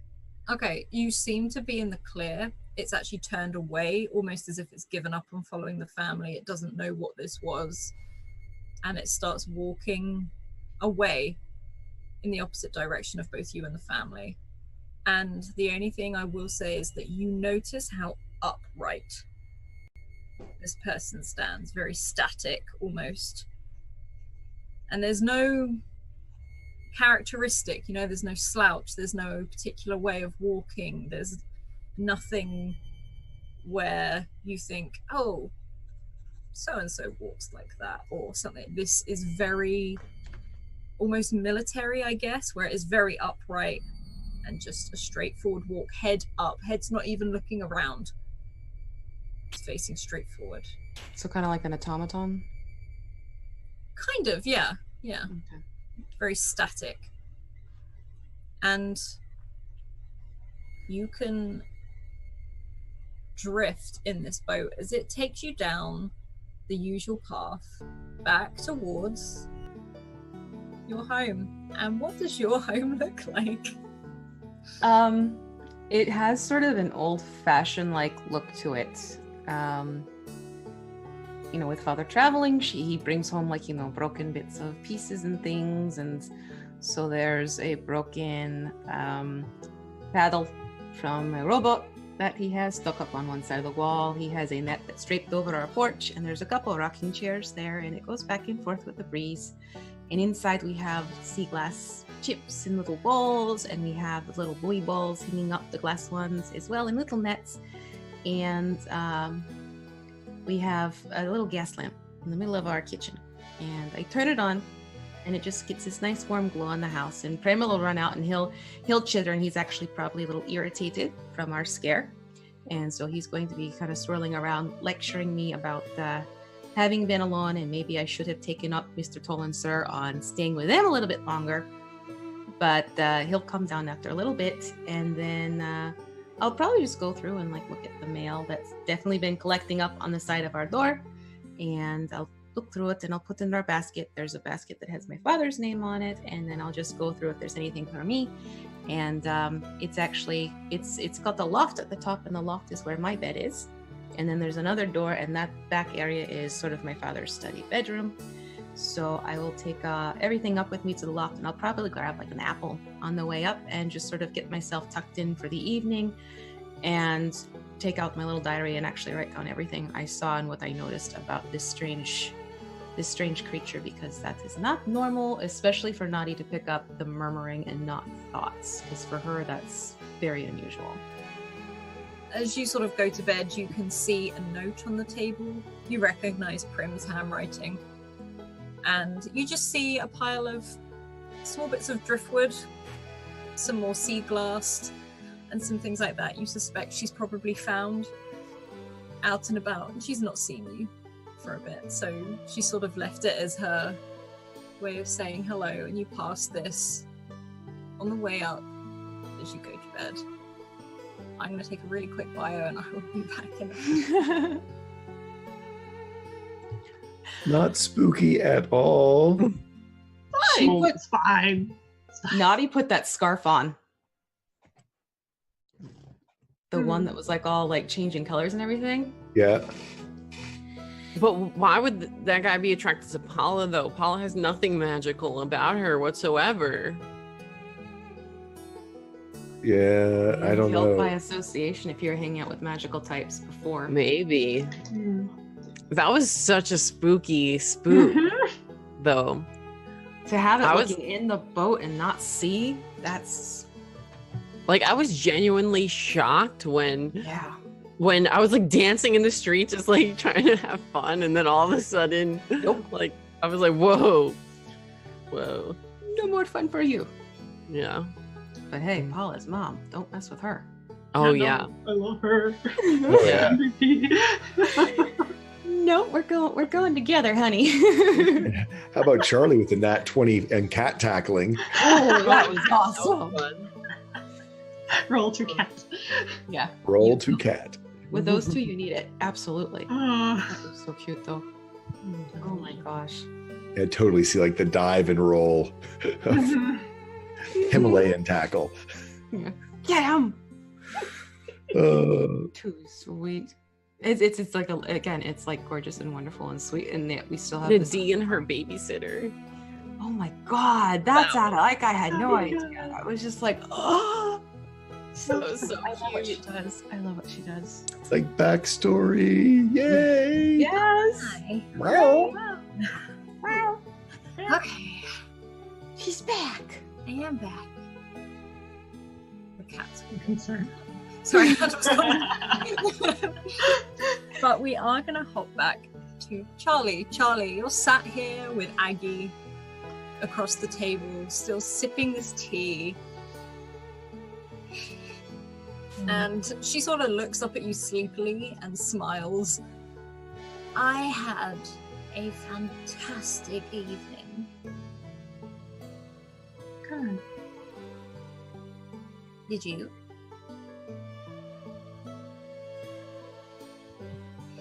Mostly. Mostly. What was wrong with it?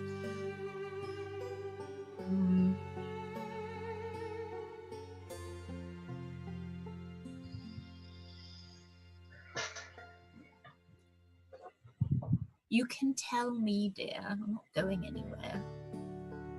I just like move the note just across the table to her. And she sort of looks at it, pulls it out. You see her reach into her pocket and pull out these tiny pair of glasses that she pops on the end of her nose. I don't understand. Don't do it.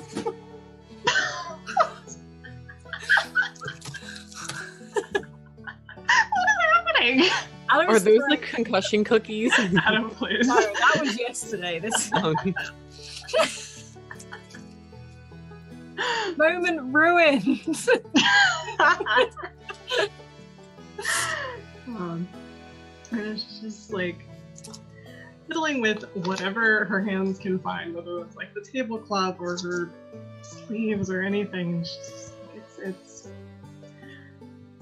Miles' handwriting, and I haven't seen him in a really long time. I don't know why he can't just talk to me. Well, do you think he left you this? Well, it's his writing. Who else would it be? I don't know your brother's writing. Well, that's why I'm explaining it. Okay. I think she takes another sip of her tea. Look, he just... Well,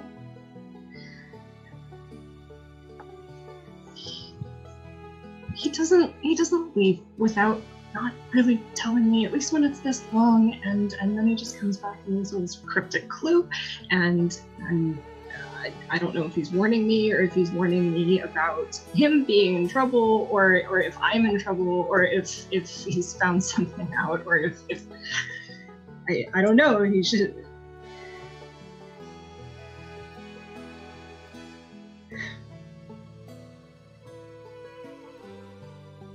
And I can't follow him because I don't know what's waiting for me down there, and You're not actually going to go down there, are you? No! Good.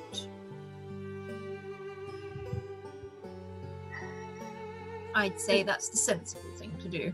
She takes another biscuit. I don't even know if I can go back to his apartment because I think someone left something for me to find there, and I don't think it's him. But no one else can get in there. There was no other signs. There was nothing. It wasn't broken into. Do you want me to go and have a look? I can be quite fierce, you know, if there is a burglar or something. I know you can.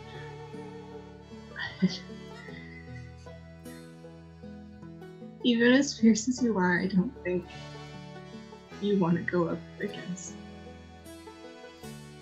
what exactly doing. Just feel at the top. Everyone's telling me not to worry about Iron being after me anymore, but I am.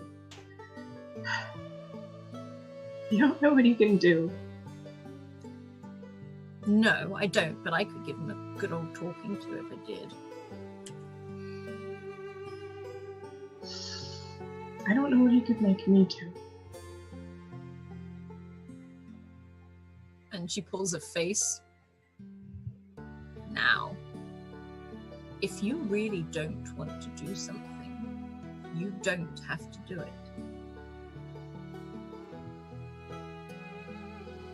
My cat is shredding my curtains behind me. I'm sorry, I can hear her. She's just...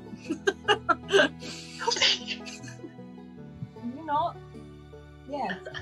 Just the that. Put it down. I'm glad I'm not the only one who says, could you not?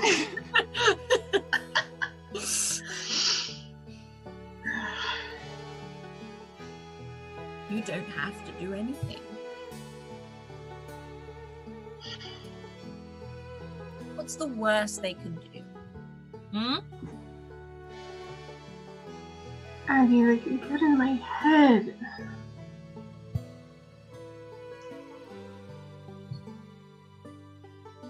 Well, don't let them. It's not that easy. Why not? Brain is a powerful thing.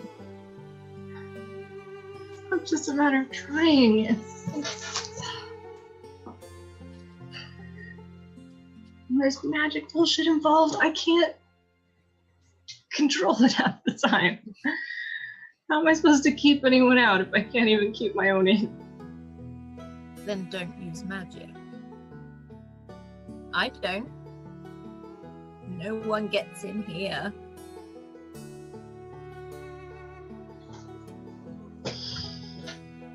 Not yet. I'd like to see them try. It's been many years and no one's done anything.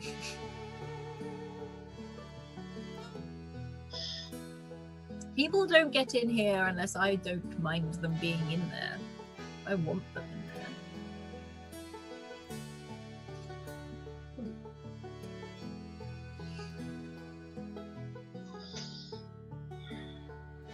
I just don't know what to do.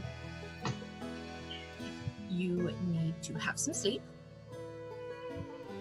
And Miles can take care of himself. He's a big boy now. Bit of an idiot, but a big boy. He's got this far.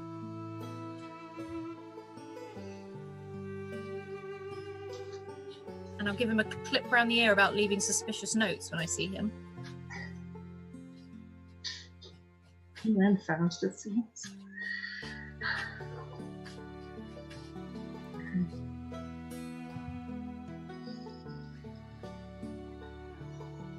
I just think there has to be something more to it that I'm just not seeing. What do you mean? What do you mean? Like this, the tram's falling and the creepy people like watching, not me, but There will always be accidents and there will always be creepy people, as you said.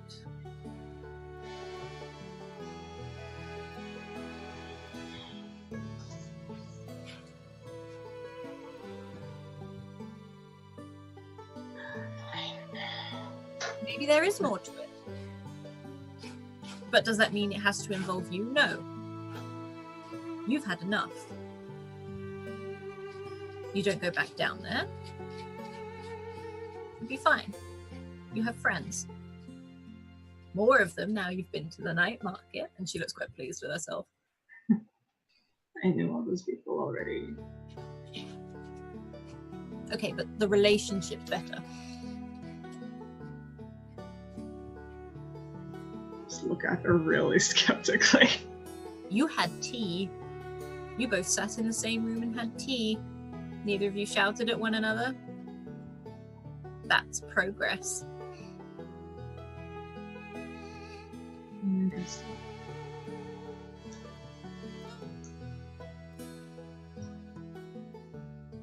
Something he said was,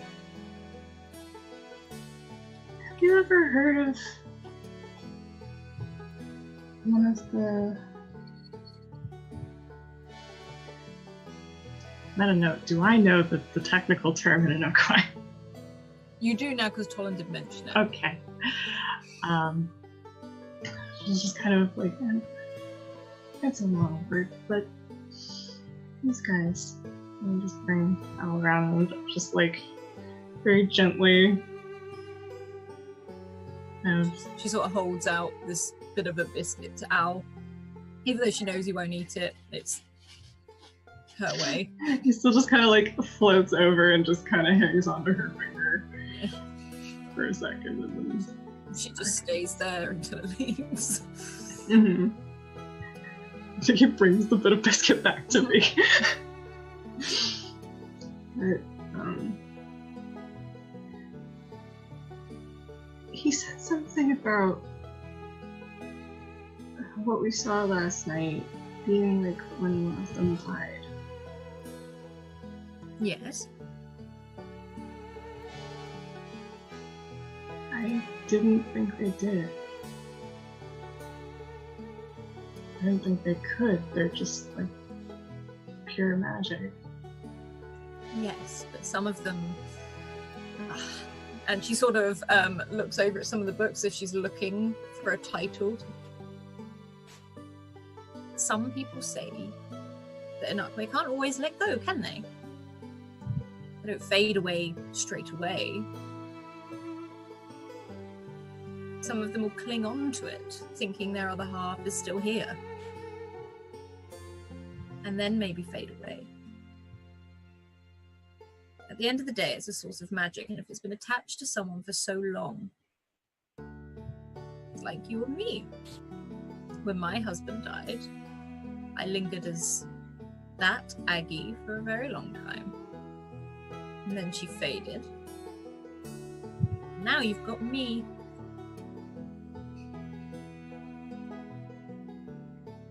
I'm glad you're here. I like this Aggie. So do I. And you notice she's actually poured some whiskey into her tea because she has a hip flask.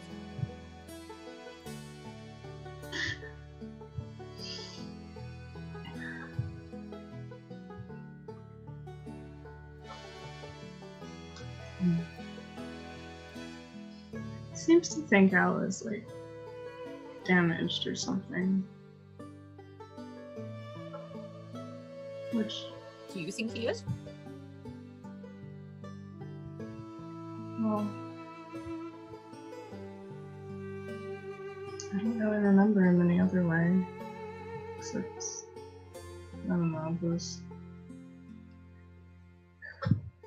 kind of dreams that you don't know if they're memories or not, but when you're really little and everything just looks kind of light and hazy.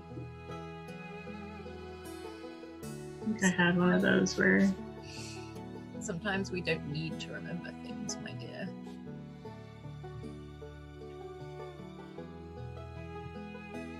just makes me think maybe he was different once. Do you like him this way? Of course. There you go then. What's the problem? It's just curious. Things reveal themselves when they need to reveal themselves. No point wondering and pondering and driving yourself mad. And not enjoying whatever you're doing now. Like this whole siren thing. Have you seen him? No. There you go then.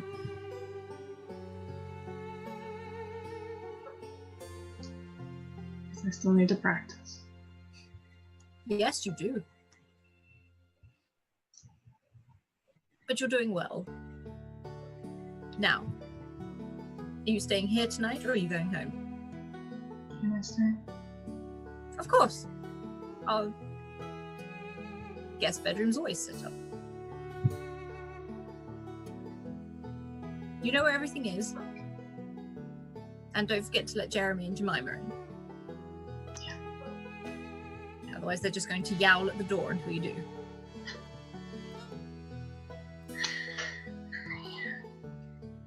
No more tea before bed. One more. And she pours from this teapot before you go to bed. And it's starting to become morning. And Paula, you're in your bedroom again. You're enjoying that morning sun as it comes through the shutters once more. As you wake up from after the night before. Paula didn't sleep much at all, really. She didn't really sleep at all. It's like, I mean, she did a really bad job of taking off her makeup the night before. So there's still like splotches of red from her muscle makeup. But there's also like very clear giant purple bags under her eyes. And she's still shaken up and she's dreading the day.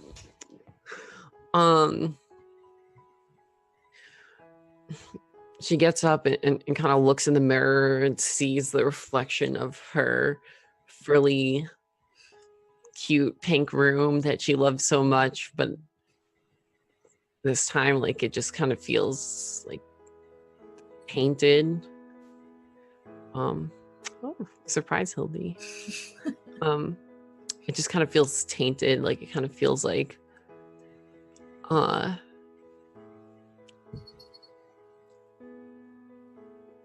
it feels off today. And she's gonna get dressed in her skirt and her button up and trying to pull herself together as much as possible, but she's so tired that she does a horrible job. She puts her hair up in the bun like she normally does, but this time there's tons of flyaways. And she's trying to be very quiet. And she wants to try to sneak out before. Roll me a speed check, please. I can see. You're really going up against Felonius to get out of the apartment. I'm just saying. This isn't the mum you're going against right now. It's Felonius.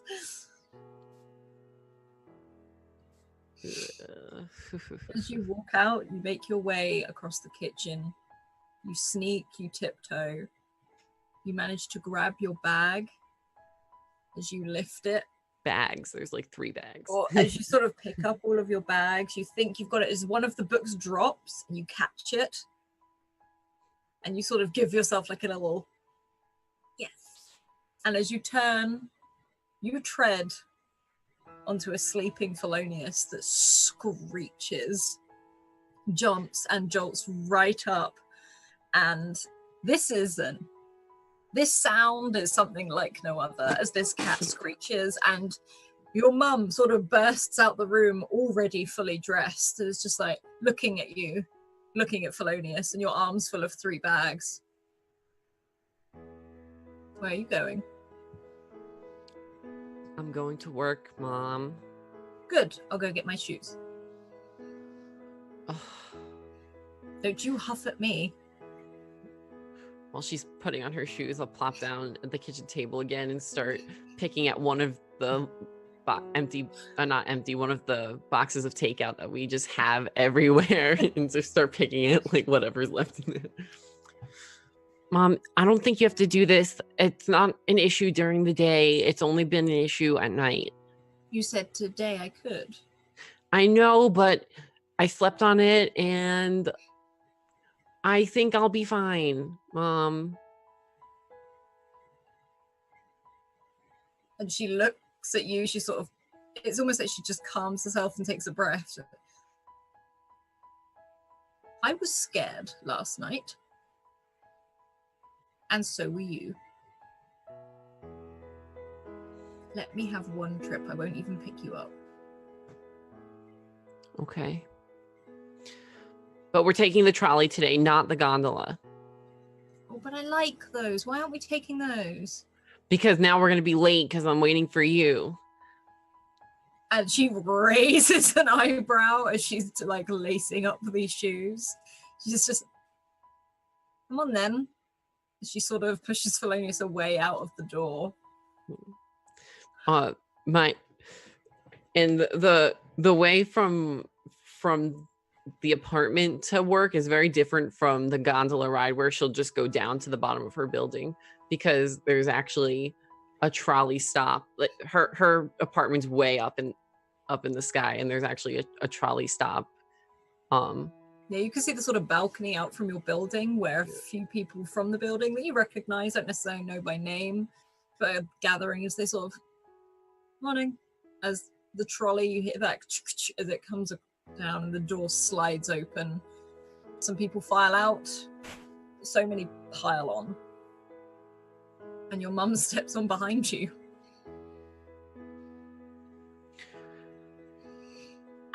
So I expect you won't walk in with me, right? You'll stay on the trolley.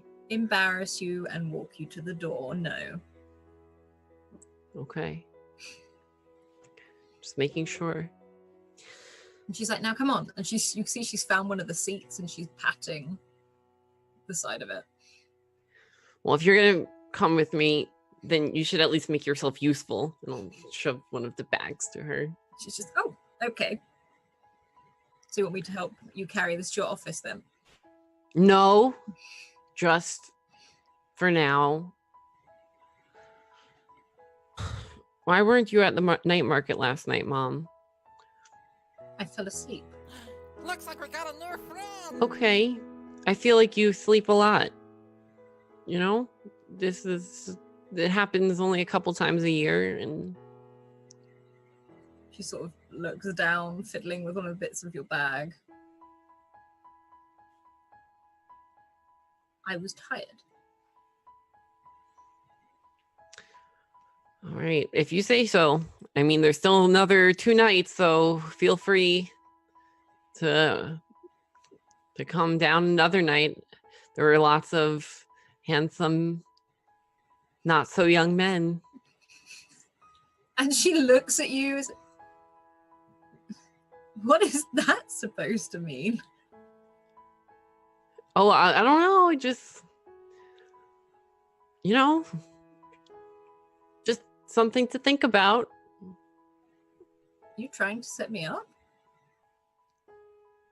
No, I'm just trying to get you out a little bit more. Okay. Well, I tell you what.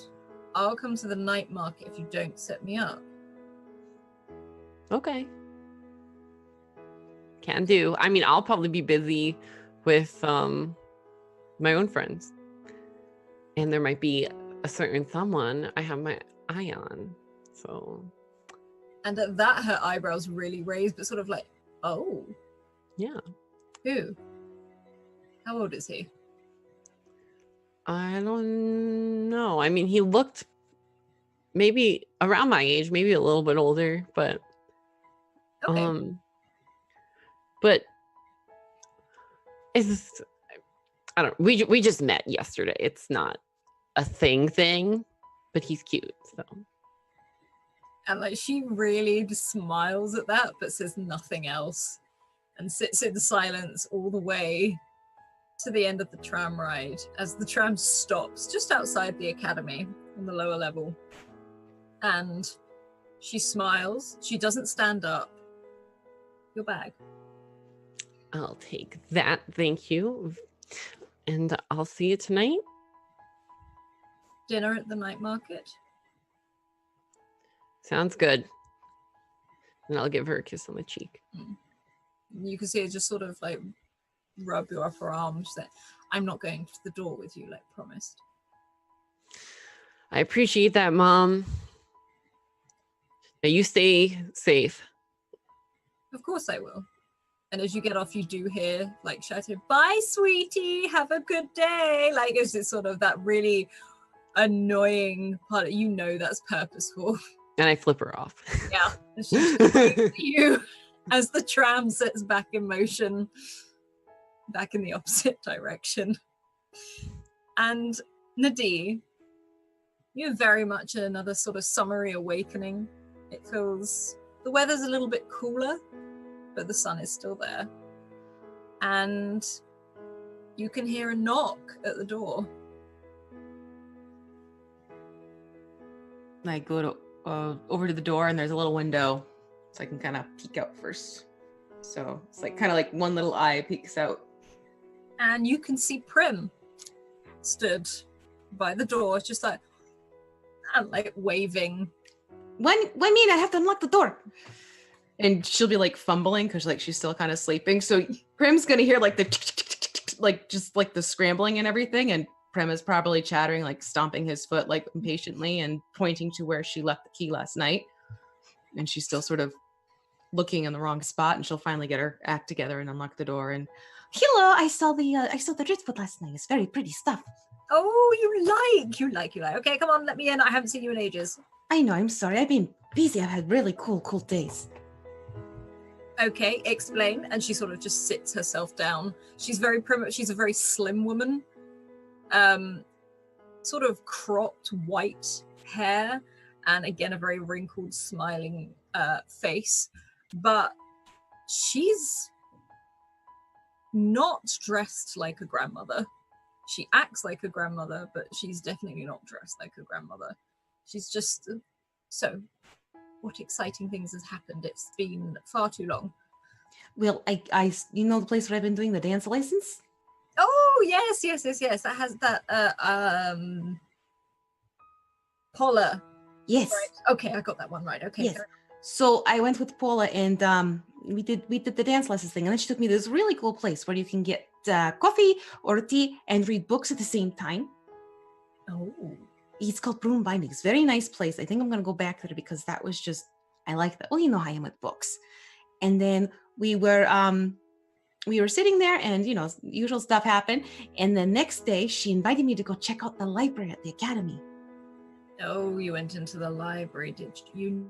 Know your don't tell your father you've been in there. Oh, absolutely not. No, he does not need to know this part. But we went into the library, and have you been in there before? Yes, of course I have.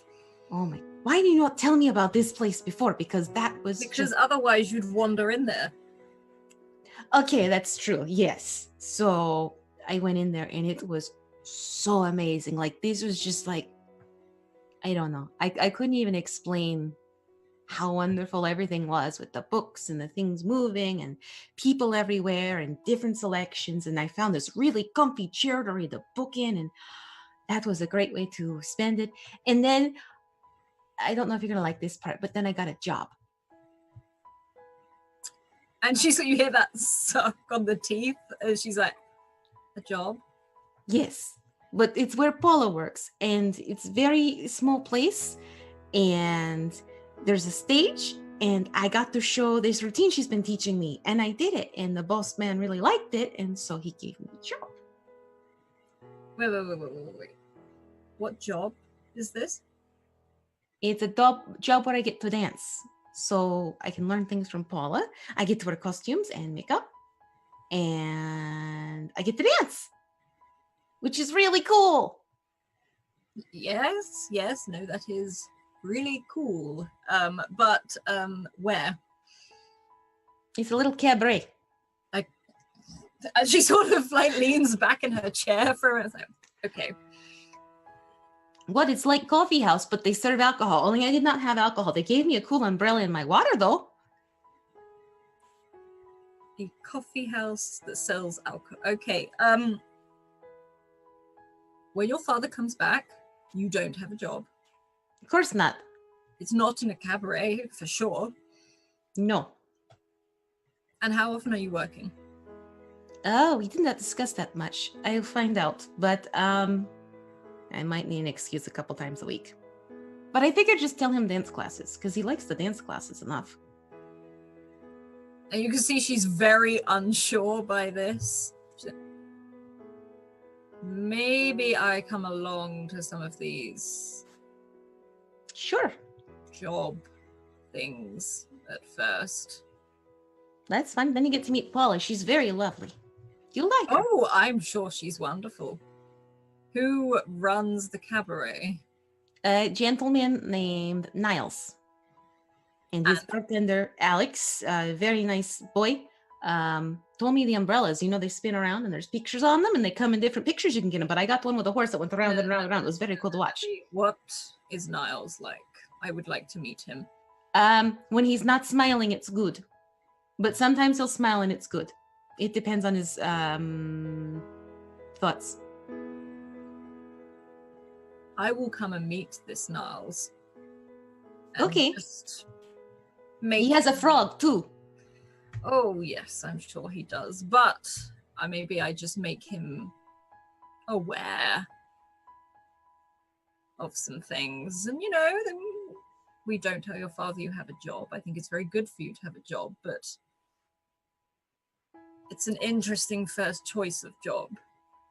Well, I mean, it's, you know, there's a stage, there's music. It's kind of like being at the dance class, but it's a solo. And she sort of, again there, sort of looks at you, is like, okay, well, then you let me know when you next have a job. Okay. And Don't I will worry, come Zia, and say hello. They were very nice. They were, I bet they will. no, they were actually just nice. There wasn't any, like, you know, silliness going on. Not too many people there, but the people who were there seemed to enjoy things. Okay. And then we went to the night market too. And what did you do at the night market? I heard a very good story. His storyteller, his name's Matthias. Paula might have a little thing for him too, and I'm trying to help them kind of, you know, have time together. Blue hair? Blue hair, really cool, fair Sophia. My gosh, yes. And she sort of reaches into her pocket and pulls out these leaflets. It's just like, if you want some, take some. Oh, no, thank you. I helped make some. And again, it's another job. No, he had his leaflets ripped up, so I just kind of helped it so it with his, you know, leaflets were fixed and he could pass out the information because I guess there's. Why were they ripped up? He's got a mean brother. That's poor boy. Yeah, he's very nice. The brother, not so sure about, but he just looks so sad, and I thought I'd, you know, help a little bit so he could piss everything out. And she smiles at you at that. Is like, you are a kind young woman, Nidhi. And she sort of takes your hands in her very wrinkled ones. And you will do well. And you can, I'm sure you will thrive at this job after I talk to Niles. And I'm glad you're exploring more things. But be careful. Just for me. Of course. There's a little more to it too. At the night market, this woman came up to me, and she had a very friendly face, smiling face, and I forgot, let me go grab. And she's just gonna, like, in a burst of energy, like, sort of scoot up and away from the table and run upstairs quickly to her room, and you hear the clattering and the clunking. And Prem is actually still kind of just sitting down at the table and just kind of looks over at Zia Prim, you know, kind of like, you know, this is what she does. Just yeah. And then she comes tearing back down, and she's holding the conch shell, the terrarium, and she's got the scarf sort of haphazardly wrapped around her neck this time. It's sort of like it's uneven, and there's a little bit of a trail going behind her down the stairs as she comes down from her room. And it's one of those things where if she tripped on the wrong way, it'd probably get wrapped around one of the rungs, but she magically makes it down there somehow without having anything happen. So this woman, she's very kind, had a nice smile on her face. She gave me this scarf, and look, it like changes things. It looks like water. Isn't that pretty? Yep, really pretty. And then a terrarium. This part's important. See this terrarium? Sea moss. Yes, I did not know that's what it was. And then look, if you play this, It does things. It glows. Here, I show you. And she'll start doing a little something so it starts to glow a little bit. And she looks at it. Tiri gave this to you, didn't she? You know her? Oh, only briefly. I was only there for well, she left a few months after I arrived. She can't speak. Her daughter, though, they have a means of communicating, and then I jumped in to say hello. And she sort of waves her arms out. It's like, you can't just jump in. No, it was after she told me she was my nanny, though. It wasn't like, hi, strange person, hello, new strange person in your head. Did she say it was okay for you to jump in? She was okay with it, yes. No, but did she say she was okay with it? I don't remember if I asked first. Nadi, we've spoken about this. I know, but it was exciting. Okay, just maybe in future. I know, ask permission first. Yes. Well, then I better tell you about... Oh, you're not going to like this part at all. I've been away 3 days. 3 days. I've been busy because of so many cool things happening. And I really nice people. Trust me, they are nice people. But anyways, Tiri and her daughter, I think it was Hockey is her name. Yes. I never met her daughter. And she seemed very competent. She was helping around the stall because they had more of these terrariums, and she's the one who taught me how to make the terrariums. Isn't that neat? And then Brim's just nodding. She doesn't know what to say. Yes. And I also got her address, so maybe sometime I can go and speak with her and find out a little bit more about when I was younger and everything like that, because you know how father doesn't want to speak about anything. But then on the way home, there was a family walking on the pathway while I was on one of the gondolas. And were you around when the power got lost a couple days ago? Yes, briefly. Everything shut off. It was really frustrating.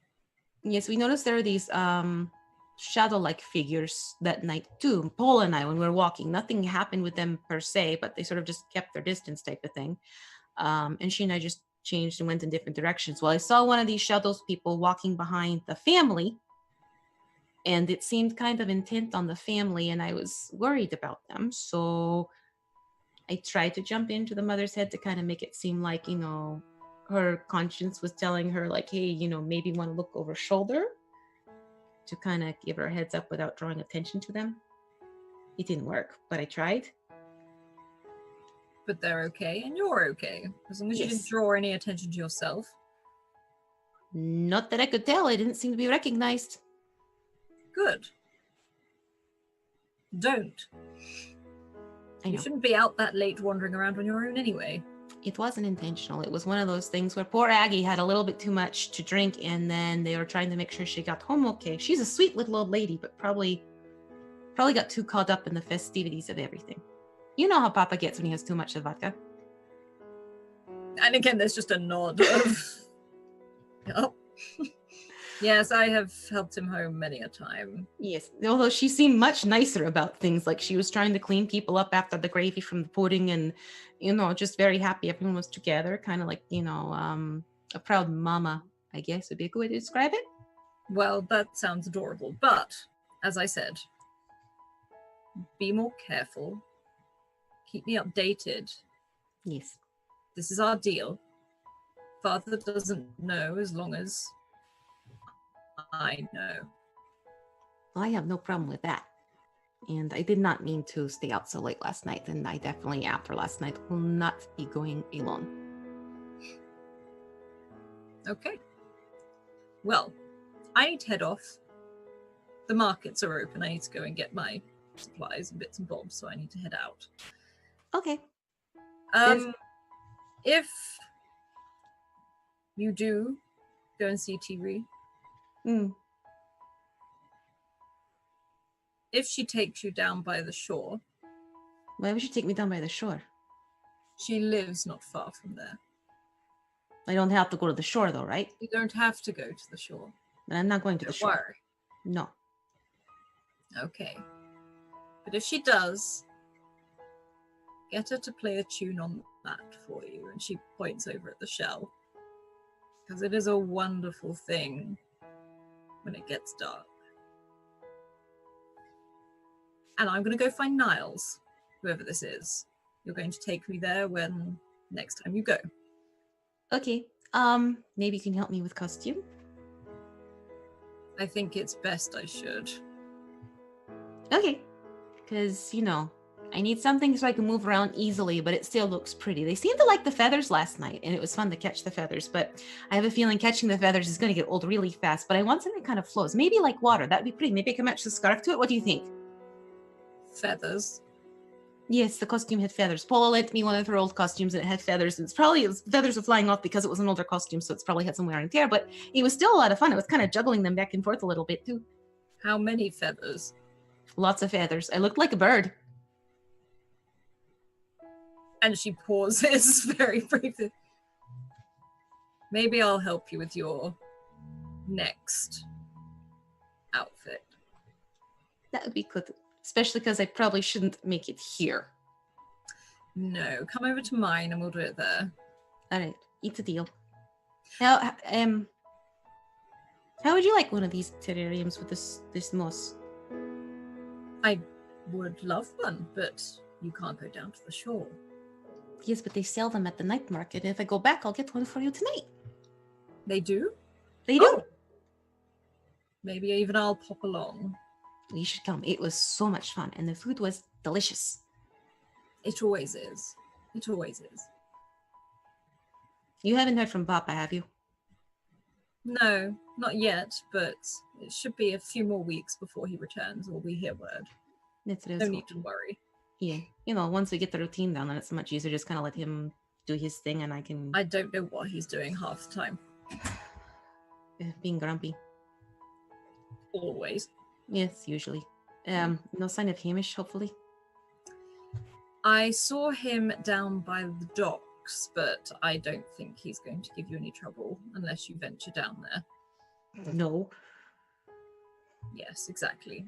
And he doesn't come near here anymore, if you remember what I said last time. It was effective. Very. And there's a very stern look to her face, not at you, at the thought of Hamish. And she's like, right, I better get going. Okay. Are you all good? Have everything you need? Yes, I'm all right. Thank you for checking in. And I'll make sure I get you a terrarium tonight, or do you want to try and meet us there tonight? I'll try and meet you there. We'll see what happens. Okay. If I don't see you, I'll get you one. Do you want a small one, a big one, or maybe I might have ones that be nice on your table if you want to get something that's a little bit bigger? Surprise me. And she sort of rests her hand on your shoulder, kisses the top of your head, and is like, don't wear the feathers again. And she sort of opens the front door. And it's like, bye, Prima, and just sort of disappears out the door. Prima, I think Niles might be in trouble. There's a lot of squeaks from him. You're not sure if they're delighted or worried. And we will hop over to Tolan. As Tolan, you wake up for the day. What would you do first thing?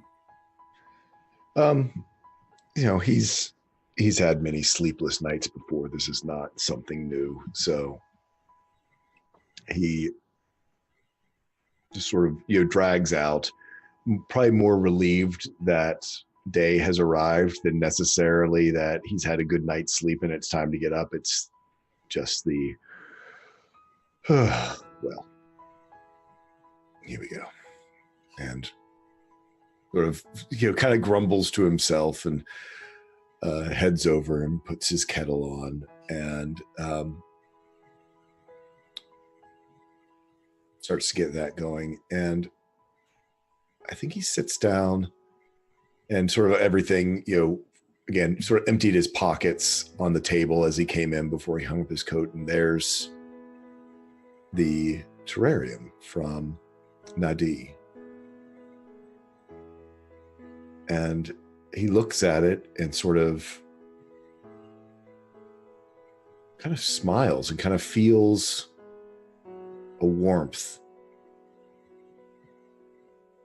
And it's kind of puzzled at first, then looks away, and he's sort of back to his normal self. And then he looks at it. He starts to really look at it. I'll be damned. He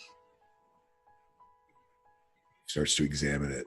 He pulls out some of his tools and starts to examine it very closely. The whistle on the kettle starts going off, but just ignores it.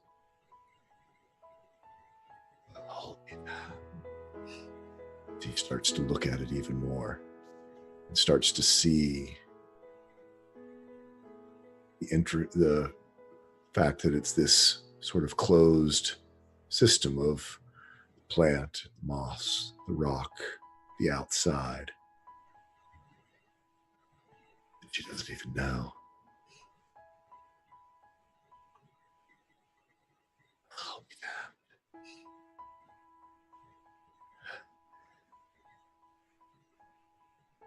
Takes it and puts it very carefully up on one of his shelves. And he realizes the kettle's screaming, which it probably has been for close to 3 or 4 minutes. And he pours himself his tea, and there's almost an excitement in him.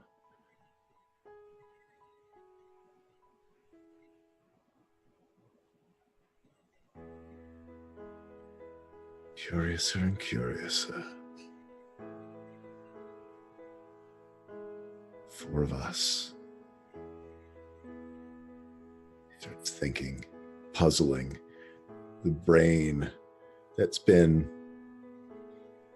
sort of in neutral for a very long time starts to click and whir, putting together possibilities.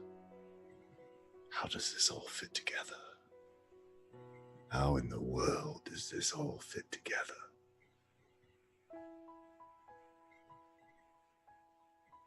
He begins sipping on his tea and starts to putter around, but probably with more purpose than a long time, in his junk shop, pulling out tools and things that he hasn't used in a while, some things that have been broken for years that he begins to start to fiddle with. Every once in a while, looking back sort of into the area of the shop, sort of checking and looking at that terrarium. Shakes his head. I'll be damned. Strokes his beard.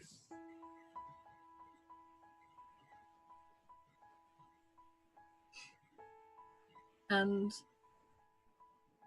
you sort of have drive for the first time in a very long time, or at least curiosity that makes your mind whir and buzz.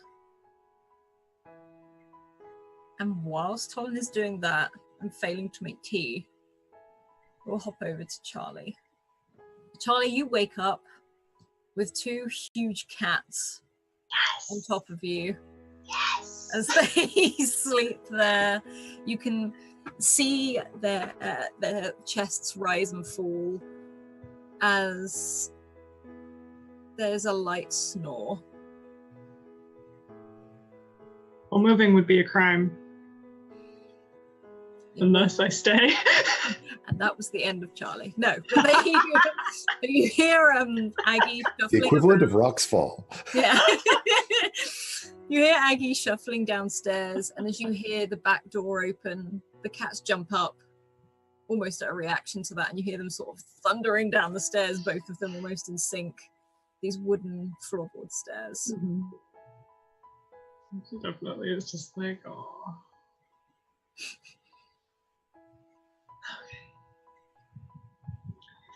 Okay. Kind of peek outside and see what kind of day it is. And it's still that late summer. But... Are you looking out the front of the shop window or out the back? think I'll peek out the back because that's the door I heard.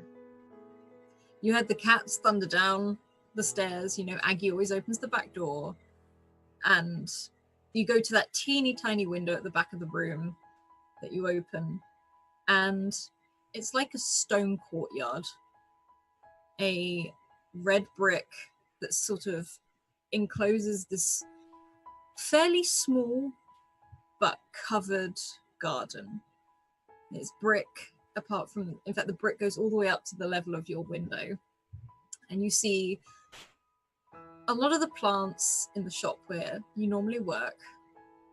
And you can only see the little bit of that red brick through this intertwined vines and flowers, as Aggie loves flowers. And this garden is absolutely full of them. Tall grass, which most people would cut back, but she doesn't. And you see lots of raised beds so that she doesn't have to quite bend down too far because her back hurts now.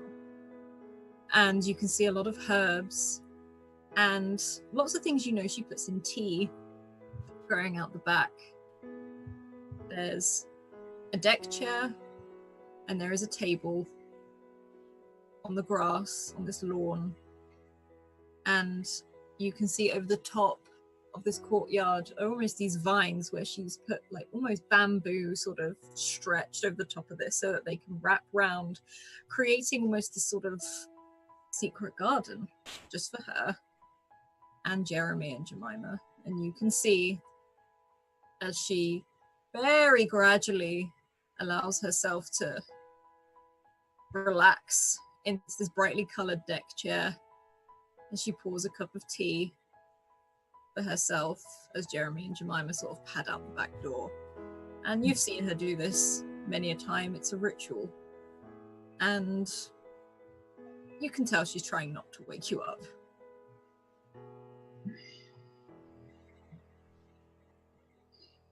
Even up here, kind of the furthest reaches of these vines, kind of reach out to some of the ones that I know will flower, but it's kind of past their typical time, their season, but reach out and touch one of those. And the whole strand, there's just as it goes down, some of these little blue flowers just bloom all the way along it, down to where she's sitting. Not all at once, but just kind of gradually. It's a peaceful scene.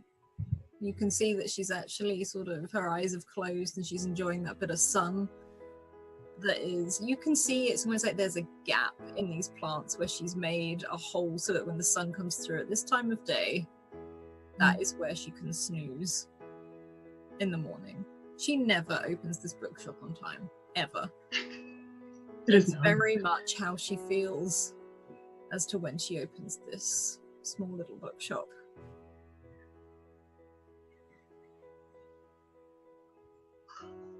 I'll pad downstairs and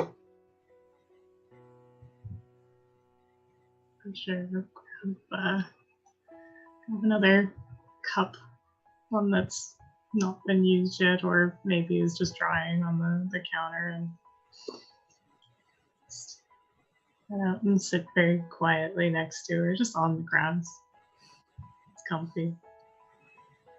And it's quiet. Apart from the odd birds that sort of settled within the vines, as you can see them making a nest, almost an upright nest. And you can effectively lay down on this grass as she's laid a blanket out. She says it's for the cats, but you think it's because of you. And you can stay in this garden with her. She snores fairly loudly in this deck chair. Poured myself some tea and I'm just gonna hang out for as long as I will be allowed.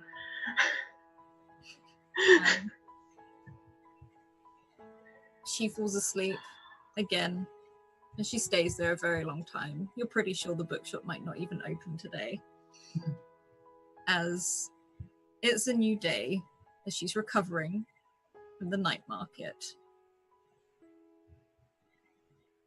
Probably ready to go again this evening. Party animal. And that's where we leave Door of Dunera tonight. Aggie snoozing in the garden, basically. So Peaceful end to a tumultuous episode. Yeah.